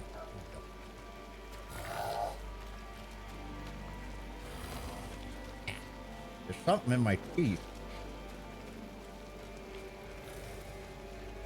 You know how it is when you can feel something with your tongue, but you can't get it out? That. Need to get a toothpick. Something. Something for after stream. I'll deal with it for now. Alright, Nefane, I dealt with your fuck up. You can finish bleeding to death now. Did you stop her? No. She was already gone. And I fear she has taken a piece of you with her. A beast born from your blood. Warlock putting a little bit of sass in that, I could tell. Like, yeah, this is all your fault. Yeah, it is. What part did you have in this? A pact with Lilith to help me destroy the Knight's penitent. In return for what? I told her where Astaroth is hidden, held high. Why? In her presence. I've never noticed that his lip flaps are completely desynced. Like, they didn't even try. There's only one thing to do now. That's a little, like, I guess, I feel like if that's the case, you shouldn't have made it to even be able to see his mouth as easily. If you're just gonna have him literally just be flapping the whole time. Very metal. Oh yeah, stabbing him with his own spear and finally putting an end to him. Pretty freaking metal. You're still an idiot, Nefane.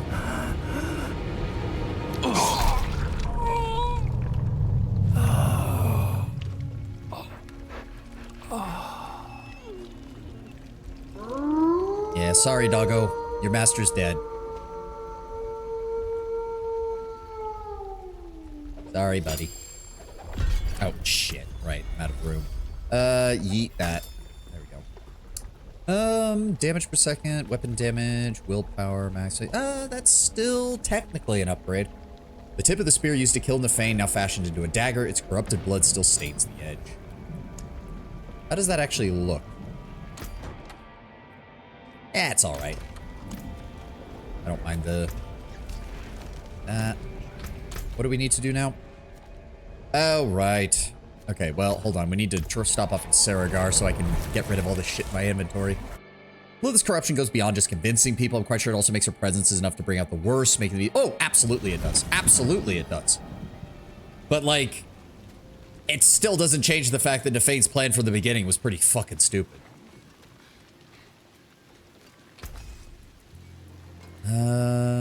No, I looked at all of these. Go ahead and disintegrate all of them. There is magic in all things. Let me show you. Yeah, I don't even have much of anything for this. I guess I could put Aspect of Calamity on something because I do use Hex a lot. How much is it going to cost me to put on there? Nope, I don't even have enough. Fuck, never mind. Never mind.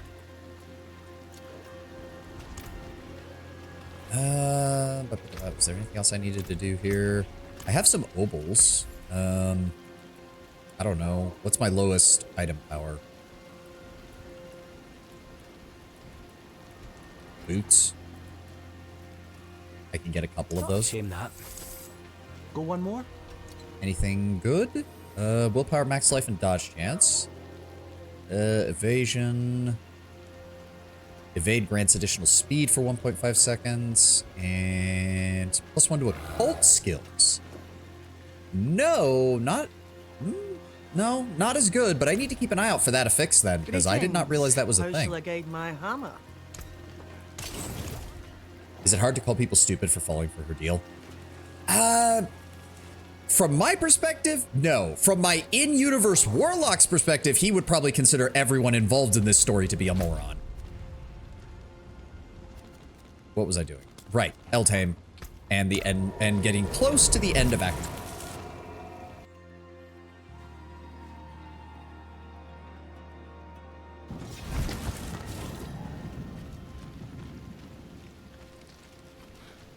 Imagine your inhibitors were like be aware of the influence Lilith would have. Yeah.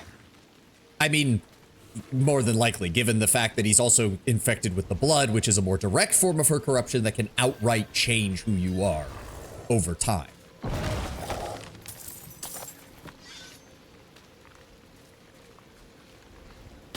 That. Boing. Sorry, Morag. I'll get to your side quest eventually, buddy. Probably on Saturday in between streams so that I can get more levels. The faster we hit max level, the better. Hello, Mr. Blood Clan Impaler. There's nothing quite like yeeting a demon off the cliff. Zapped. Zapped. You. Nope. You need to go. Said you need to go away. Yeah, I can't see any ground effects that the enemy is putting out when I do this. Like, I can't see jack shit. Makes it very hard to tell what the hell's going on. Haven't said yet. Happy 1st of May. Yeah. Year is almost half over. God help us all. Get out of here.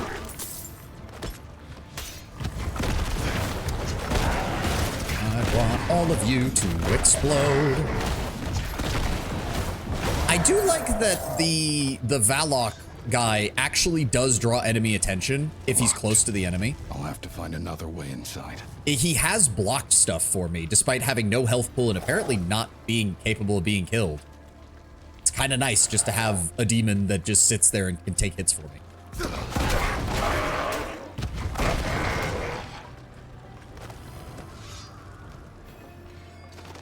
Go. Hello, gentlemen. The horned woman, the beast, nothing could stop them.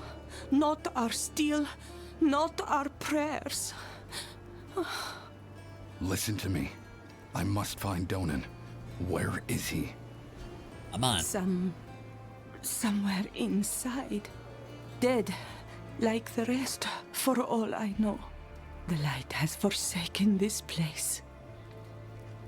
I will admit, I get why the Warlock isn't saying anything about it, but I did like in the Paladin missions where, or the Paladin lines that he had, where occasionally people would be like, oh, the light has forsaken this place. The Paladin's response is basically, bitch, please. The light is within. Kick the demon's ass anyways. At least that's the vibe I got, was the Paladin basically being like, nope, the light doesn't abandon you. You just have to keep fighting. I like the Determinator aspect for the Paladin.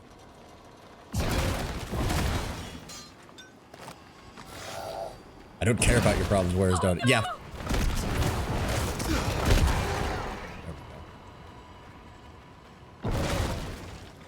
Whereas the Warlock is much more like, I'm surrounded by idiots kind of vibe.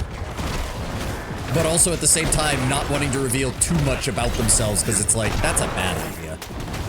Hello, good sir. Nope. I said nope. No, enough with the poison bullshit. Nobody likes that. Yeah, let's just keep improving Doom, I guess.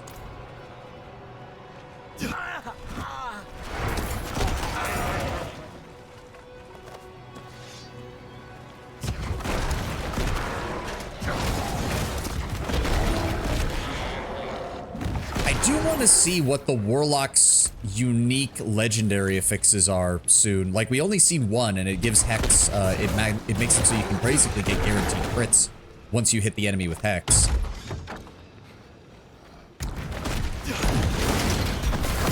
ahead. Use it all. Well, there we go. So I'm hoping there will be some nice synergies with the legendary effects. We just haven't seen many, because I haven't had almost any drop. Hopefully that'll change once we hit max level. It usually does.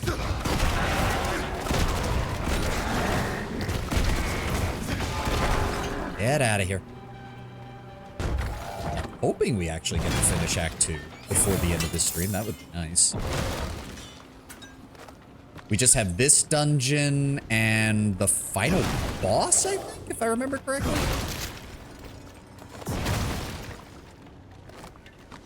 There we go, back into the keep.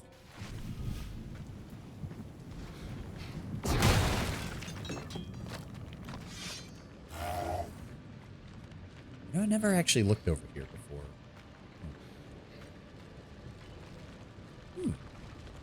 Wait. Oh, I thought there might have been a note over there. It'd be like, wow, like 4 playthroughs, and I'd never found that. But no. Light, cleanse these faithful servants of their sin. Bring them peace in death. See, this is what I mean. Like, Donan is still able to, like, move a probably 200-pound human in probably about 100 pounds of armor. Like, there's still muscle under there. He's just fat from some good living. Bloody miracle you made it here in one piece. Lilith and that beast tore right through us. Could have killed me too. But she left me untouched. She's toying with me. I mean, that's an understatement. He wants me to watch her destroy everything I've built. I mean, to be fair, infuriating and insulting you, Donan, is just like a secondary effect Did you of what see she's doing. Yorin the way you came? No. She hasn't won yet. There's still a chance to stop her. But I can't do it alone.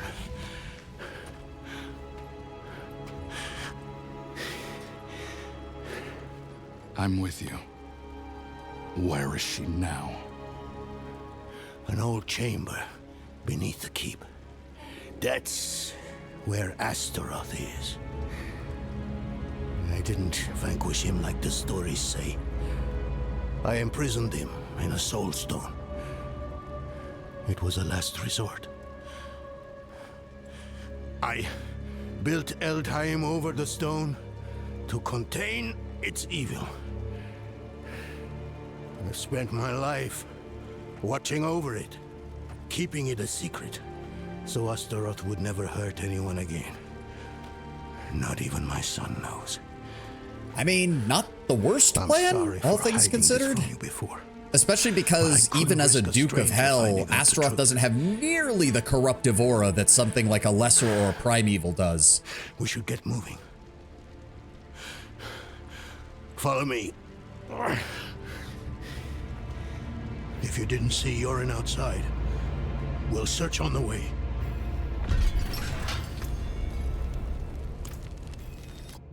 When was the last time you saw Yorin?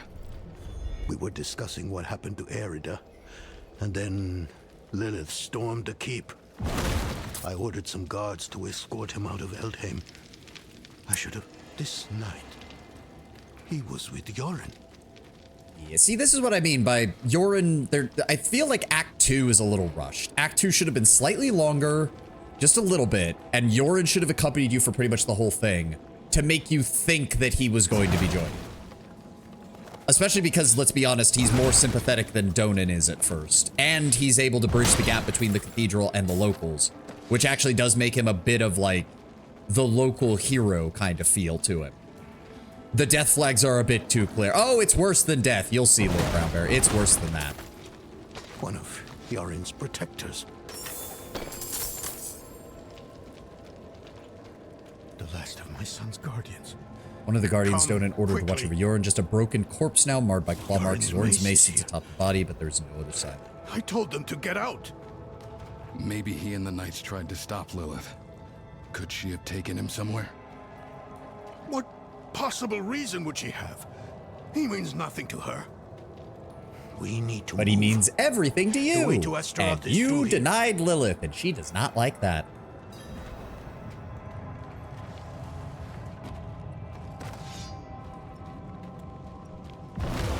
Why is Lilith so eager to find Astaroth? I've been asking myself that same question, but I'm as much in the dark about it as you are, I'm afraid. They share a connection, though, and a strong one at that. Astaroth is a guardian of Lilith's father, Mephisto, the Lord of Hatred. Yeah, that was it. He's a loyal lieutenant of Mephisto, and he actually, if I remember correctly, he guards the gate to Mephisto's realm. When he's there, at least.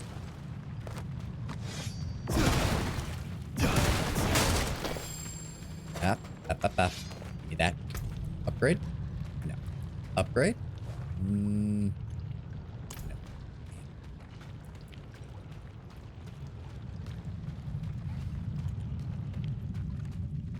I've also got to get something that improves my movement speed. I feel so slow.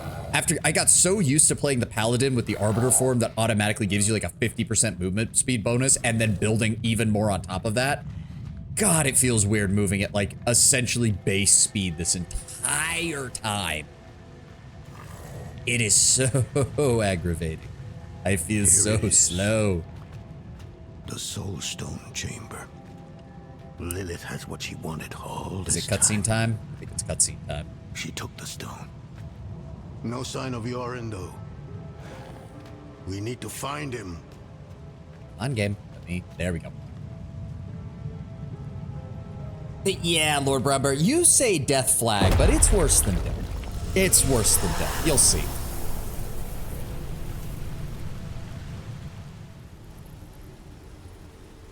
This is Diablo, motherfucker. It always can be worse than death.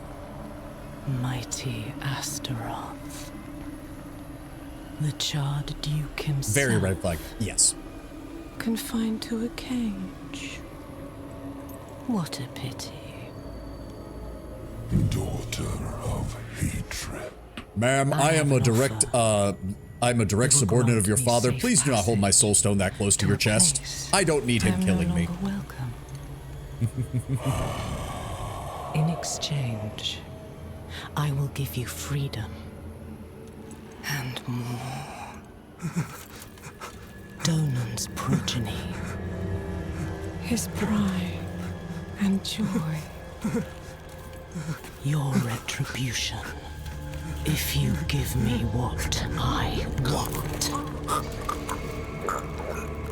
Yeah, poor Yorin. You will have safe passage.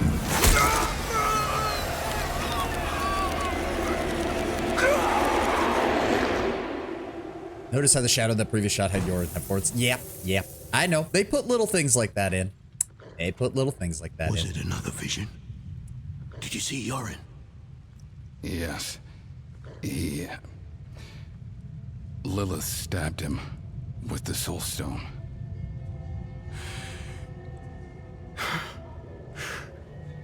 My son? Correct, Lord Brownbear. I'm Correct. sorry, Donan. This isn't over. I know what I am. No. Yeah, I like that the Warlock... There's still time. The Warlock's just like, you have to trust me. You know exactly what this means. Meet me in the Great Hall. Yorin does know Aiden. It's very likely that Diablo wasn't explicitly trying to break out of Aiden instantly. Oh, no, he wasn't. Like, I believe one of the novels explicitly says that the only thing that Aiden did that surprised Diablo was the wandering into the Rogue's Monastery. Like, that whole bit was not supposed to happen. But Diablo still took advantage of it because Diablo did not realize that Bloodraven was already falling to corruption, and his arrival in the Rogue's Monastery caused the outbreak there, which actually did end up serving Diablo's plans. But by and large, everything Aiden did was not. Like, Diablo kind of accounted for most of it. What do we do now? Let's find Yorin as quickly as possible. I realize how hopeless this all seems, but I've spent half my life studying the Soul Stone. I know its nature. It will take time for Astaroth to overpower my boy. I taught him well. Even now, he's resisting the demon's influence. If Diablo wanted, he could have possessed Aiden instantly. He just didn't want to. Karagar, yeah, perhaps. It's heavily implied Diablo let Aiden think that he was resisting successfully right up until the point when they entered Talrash's tomb. Because it's heavily implied that at that point, Diablo just took control fully and didn't even have to have the pretense of Aiden fighting back. Yep.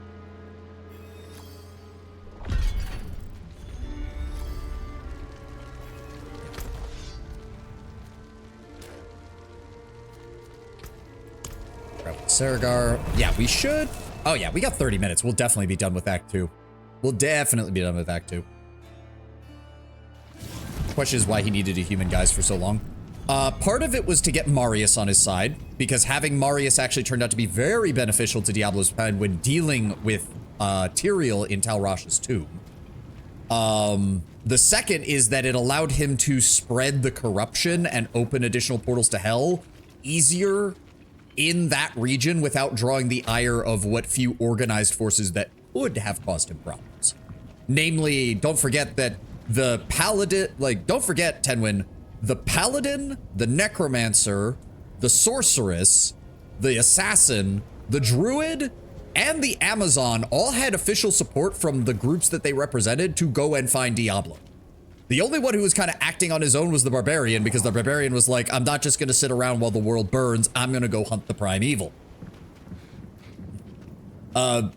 Diablo was still in a position where he could not afford to attract the attention of that many. He also did not realize, I think, and this was partly the primevals operating at different, different ideas of what they were doing. Diablo was not quite fully aware just how badly the Zakarum Church had been corrupted by Mephisto. He didn't realize that until he got across the sea and then took full advantage of it to get Mephisto out. Papa, where are you? And yes, the entire city is on fire. It was a beast. A hound of hell. The reason why he switched from Albrecht to Aiden was... Oh, that was simply because... So, the amount of power that Diablo is able to push through a possessed vessel is directly correlated from how strong that vessel was. I believe they actually addressed this, that his ability to project himself through Albrecht was massively reduced compared to what he was able to bring by possessing Aiden. Albrecht was too flimsy of a vessel for Diablo to wield much power, but that played it to his advantage because it allowed Aiden to kill him and think that he'd won. Also, the fact that, do remember, Tenwin, canonically, Aiden did not know that his brother was Diablo's host until he killed him. The thing that finally broke Aiden was killing Diablo, pulling the soul stone from Diablo's head, and then watching Diablo's form transform back into his baby brother. That was the moment that Aiden's sanity completely shattered. Was Diablo out explicitly after Aiden, or was it more a case of any hero with enough strength to do? Any hero with enough strength to do. Yep. Kaina, get up! We have to go now! I can't leave without you! They're here. All right, here we go. Boss fight time.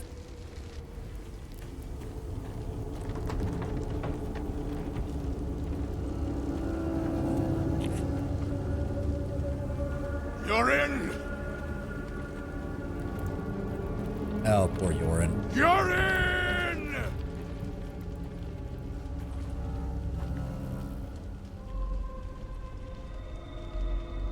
He has been waiting for you. Now this Lilith did just out of spite. She already had what she wanted. She did all this just to spite, though. Because he dared to refuse. Come forth.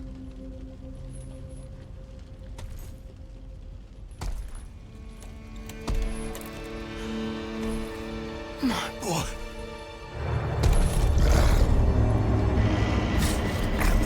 He called out for you. Wept until his tears became fire.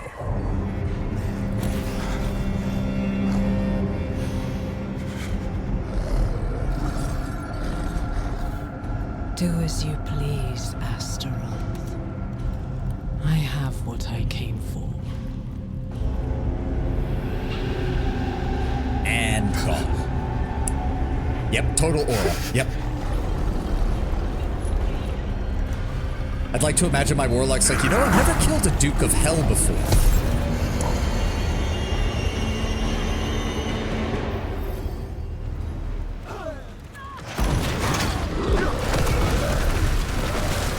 Let's see whose fire is stronger. Ah.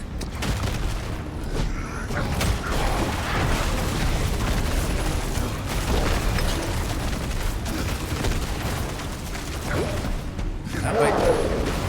Ah, get back here, you son of a bitch. Get back here.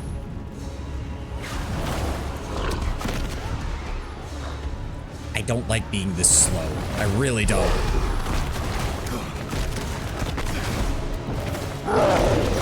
Oh, you son of a... Get back here. Waste of my fucking ultimate ability, you son of a bitch.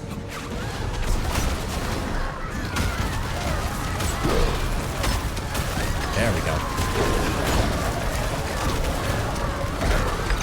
There we go. The dying civilians are a nice touch. That's one way to put it, Lord Brown Bear, but yes, it does help sell the threat. I get what you're saying.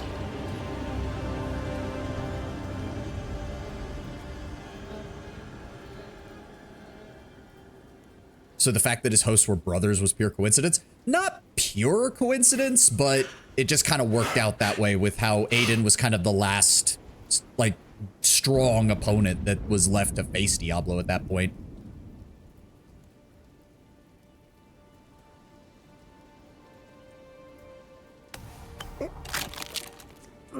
What are your thoughts on possession not affecting the form of a primeval? I've seen some artistic and character designers complain about the fact that Diablo form 1, 2, and 3 never carried any remnant of their previous host. No Aiden's face into Diablo's chest or whatever.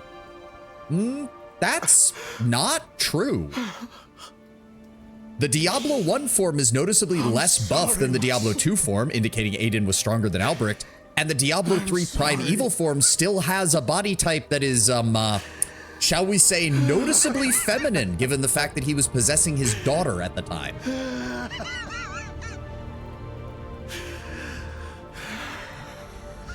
Like, that's just straight up not true. Donan, I will leave you in peace. Yep, even the warlock knows not to interrupt this. All right, what did we get? You gain increased movement speed per active summon. Casting a summon skill doubles this bonus for 3 seconds. I don't think any of my abilities count as summons. Well, Command Valok counts as a summon. I guess that works. So does Terror Swarm. So, you know, it works. It's just not great. +2 to Rampage. I don't even know what Rampage is. Goodness, that is some heavyweight. Yeah, no, Donan's voice actor does an amazing job throughout the whole game, honestly. Donan's voice actor does a great job. I always thought for some reason the primeval Diablo was feminine due to being a combination of all evils, including Andariel, and less about it being Leia. I believe they explicitly, there was an interview or something where someone confirmed, no, Diablo does take on traits from the people he possesses. And in that particular case, it was actually because of possessing Leia. They pronounce it Leia, don't they? Ah, whatever. Does possession just mean the host is fucked? Beyond having their head impaled by a foot-long crystal? Yeah, see, that's the thing. It's like, even if he had resisted, there's still the physical damage of a foot-long crystal spike going through his head. I mean, I don't know if the head is a necessary stab. It isn't, actually, because Tal Rasha's was in his torso. It's just that the head is considered, like, symbolically the most important. Yeah, the same thing happened to Aiden, the Dark Wanderer from Diablo 1 and 2. Because he ended up doing it through his head. Albrecht had it shoved through his head, though that was not by choice. Someone did that to him. Theoretically, Lord Bramber, theoretically, possession can be reversed if the demonic force is excised quickly enough. The problem in most of the cases we see in the games is that most of the possessions, not all, are usually involving a greater demon. Greater demons can possess people much faster and much more fully than lesser demons can. Aye. A shame about Yorin. Was one of us, you know. We'll take care of him and his father. Tal Rasha did resist a possession by Mephisto. Was that purely due to words? And Tal Rasha, you mean Baal? Tal Rasha resisted Baal. Or no, yeah, Baal. Baal was the one buried in Tal Rasha's tomb. No coincidence. Everything happened exactly as Lilith wanted. We just danced to her music. Donan was shattered. Hold on, I'll continue on that once we get through this cutscene. Not her. Not answers. No one knew what Lilith was truly after, or exactly what Astaroth had promised her. But we needed to recover quickly, and we needed to stop chasing her phantoms.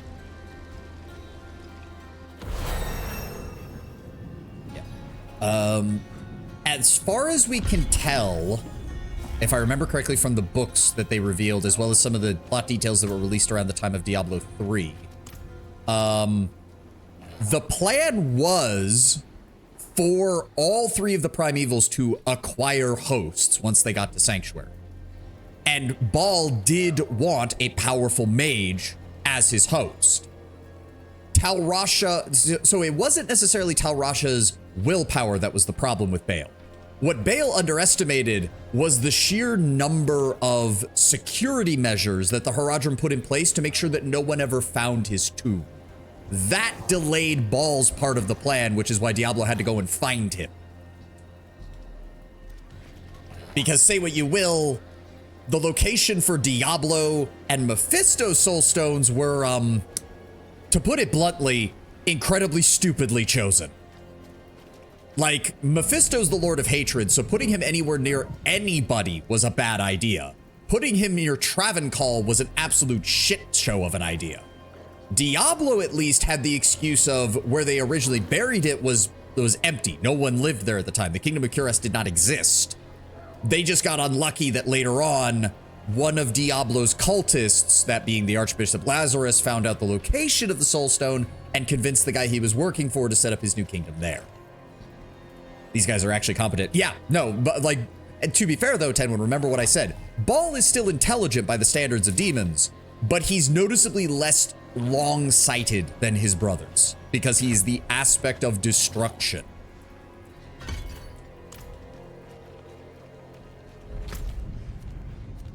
We have a bunch of side quests I can pick up here before we go, and then we can probably get to where Lorath is in Act 3 and get that started before we leave.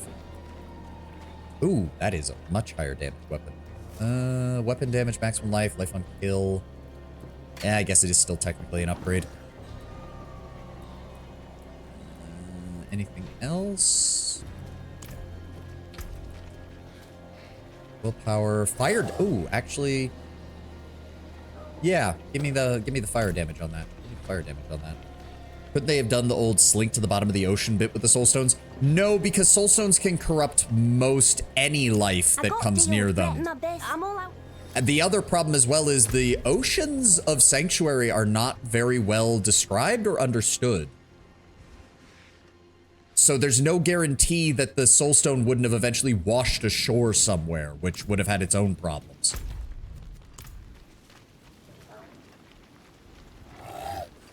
Also, we don't even know if soul stones sink, Tenwin. For all we know, they float.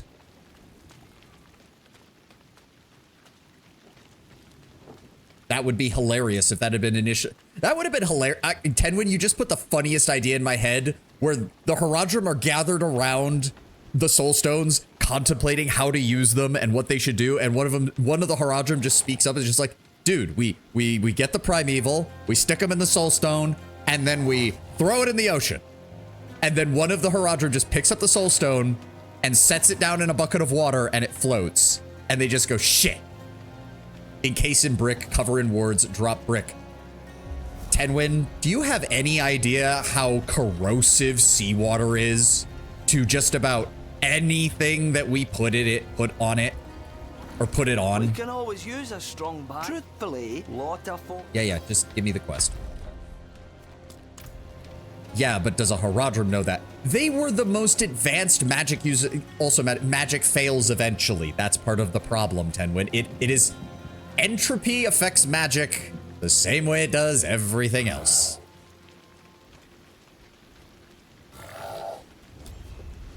Give me that quest. No, I'm not all right. She needs it. Yep, the Great Oak of Tol Odra, which is the big old area over here, but we're not doing side quests right now. We need to go over to Head Badu and get Act 3 started. Water-resistant rock seems like a basic spell, but then that fades away and then it disappears. Same problem. You are delaying it, but now you have no way of knowing where the damn thing is going to show up later. I did also complete this at some point, didn't I? Thank you. Boots. Slightly lower willpower. Maximum life, armor regeneration. Maximum life isn't worth losing the legendary effect. No, thank you. but neither does a cultist. It doesn't matter. If the soulstone washes ashore and even a random person finds it, guess what? They're getting mind-fucked by the primeval immediately. My eyes can only watch so much. The great axe of the Oxen tribe has gone. It is an heirloom of Raykor, War Master of Change. Its edge claimed countless demons upon Ariat, yet showed no wear. Its craft matched. The Triune has tried. We've seen them hide. Yeah. Give me the quest. Thank you. We also do that one. Sounds like the Haradrim tried relying on predictability in dealing with the primevals to a certain extent. They went with isolation for Diablo. They went with magical wards and obfuscation with Baal. And they went with, we will literally put it under the holiest place in all of Curast for Mephisto. They did create multiple layers of protection. And it did take a long time for the primevals to get to finally break out. But it did happen. It's my sons, Auden and Kada. They used to work here with me in Kedbadu, but then they got it in their heads to set up a new shop. If you are yes. Give me the quest. Only Baal seemed to work well. Well, again, the Diablo one worked fine. So here's the funny thing. You're correct that the weakest of them was Mephisto, because Mephisto took full advantage of the fact that the Zakarum faith began to have mundane corruption long before his, like, demonic corruption started to affect them. And he took full advantage of that in order to exacerbate his own demonic corruption of the Zakarum high priests. But it took that happening for anyone to find Diablo, and it took Diablo happening for anyone to find Baal. So in a way, Mephisto was the weakest link still. We never have peace. But without that happening, the Diablo one worked fine as well. What is the question? Nosy, are we? I'm heading south. If you're interested... Yeah, give me the quest. And Lorath is in a pigsty, drunk off his ass. Well, he's still breathing. He is lucky to be. Hello. What happened? That old man there. He claims to be Haradrim. I'm just saying the only reason Baal was freed was due to Diablo's failing. Yes, but the only reason Diablo's failed was, at least arguably from what we know, days ago, because of the demon Lilith, Mephisto finally managed to corrupt one person. It took him over 1,000 years to do that, or however long it was between the. I don't remember what the timeline is between them being captured and them being freed. A friend of his. Or maybe an acquaintance. See, I saw this pale man in a vision, and, Enough. He's yours. The warlock tried to Just keep away from explain the bottom, magic both of to you. these common people. It's just like, dude, we don't want to hear about it. Just take your drunk friend and leave. Hello, Lorath. Long time no see. Welcome to Act 3. Wake up, buddy. Theoretically, if neither Diablo or Mephisto failed, Baal would most likely never have done. Yeah. What do you want? you told me to meet you here, Lorath. Between the traps, the false tombs, and just the nature of the Lutgalain desert, yeah, Baal was pretty much, no one was gonna find him. What Nobody. happened to you? I was attacked, obviously, by vast quantities of alcohol, wielded by my own treacherous hand. Lorath, we need to There take you to may Alcoholics also Anonymous, be I a think. brawl with the goats over this patch of mud, but I like to think I triumphed. Lorath, who is the Pale Man? The Pale Man is, or was, Haradrim. Haradrim? Then you must know him. I thought I did, once. His name is Elias. He was my apprentice. He was the one who brought Lilith to Sanctuary. Yep. It's possible that I did not take the news very well.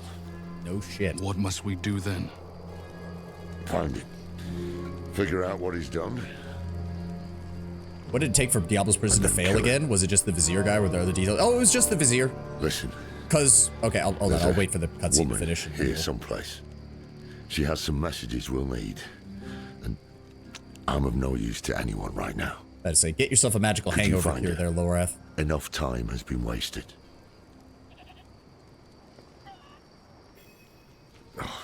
Check around the inn. Ask if she's heard from the Orbe. What did it take for Diablo's prison to fail? Yeah, it was literally, so again, the main thing with Diablo's prison was how isolated it was. The Horadrim basically buried it in ancient ruins, thousands of miles from any major, even every minor settlement at the time. If I recall, the Vizier got corrupt. Well, the Archbishop. It was his spiritual advisor to the King of Cuirass. Convinced the king to move to Tristram, corrupted him, made him mad, and then shit went south. Mostly. The Archbishop convinced, Leoric to establish a formal kingdom in the region and to bring the light of Zakarum to the region. Now, here's the thing. Leoric agreed to bring the religion, but aside from allowing I think his name was Lazarus, to keep his position as Archbishop, Leoric actually didn't listen to the Archbishop very much. He established his kingdom, let Lazarus kind of be the head priest, but didn't do much, and actually built a fairly thriving kingdom relatively quickly. He had good relations with Westmarch, good relations with the barbarians to his north, good relations with Luke Ghislaine and the other settlements in the region. No problem. But just by being in the cathedral that he turned into his palace long enough, Diablo, all the way down in the earth, was able to zero in and go, this is the guy I want to possess, and I'm going to try and do that. At the same time, Diablo was working on Lazarus and convincing Lazarus to descend deeper and deeper into the cathedral.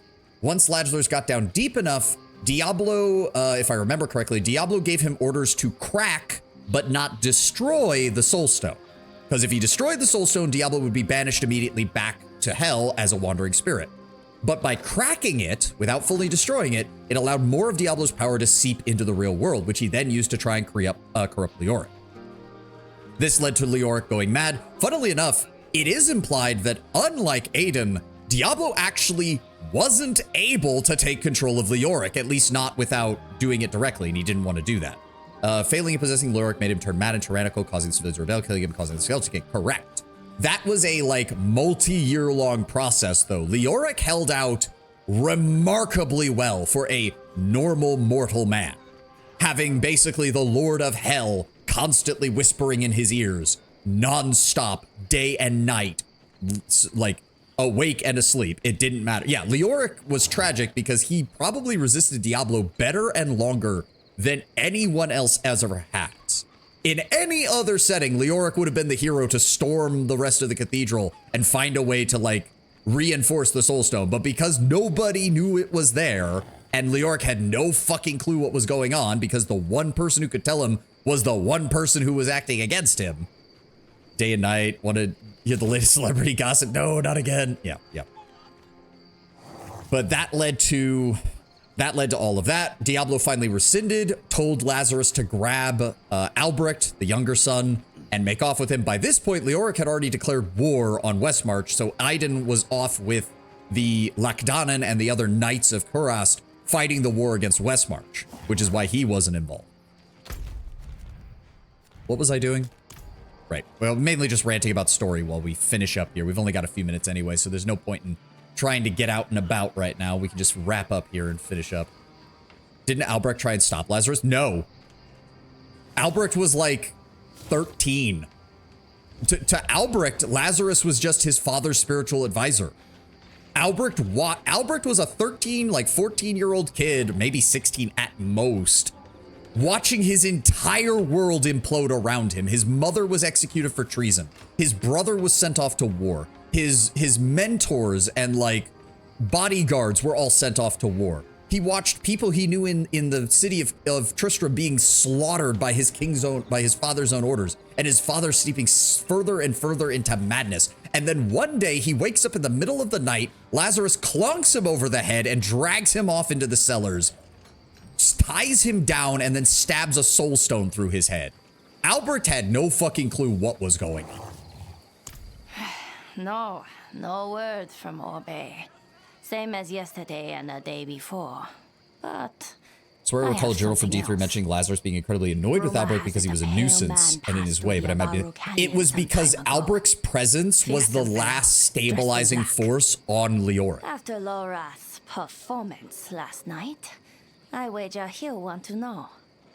Albrecht was the last piece of sanity keeping Leoric from going absolutely, fully mad.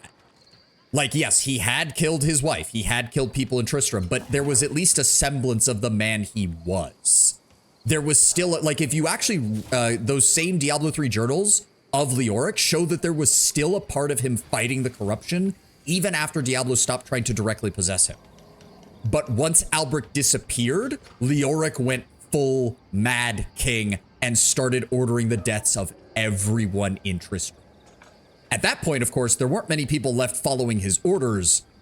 And then Lacdanan returned and basically said, fuck it, I don't care that it's going to damn my soul for eternity. I'm going to kill my sworn king because he's gone mad.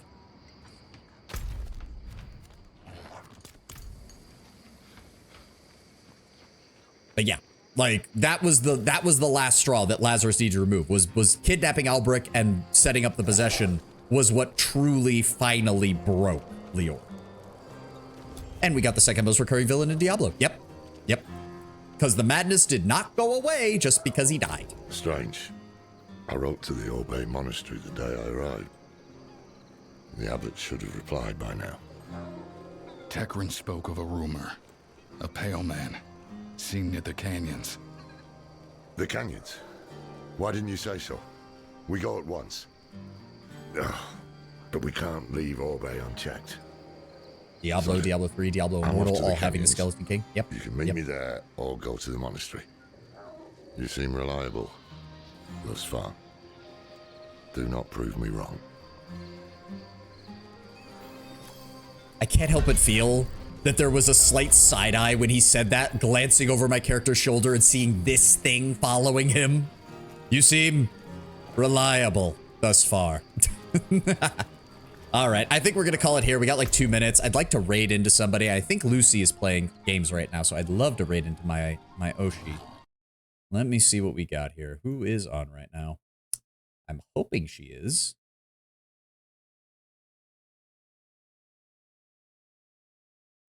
Is she on? Wow, Pippa's on right now too. Surprising.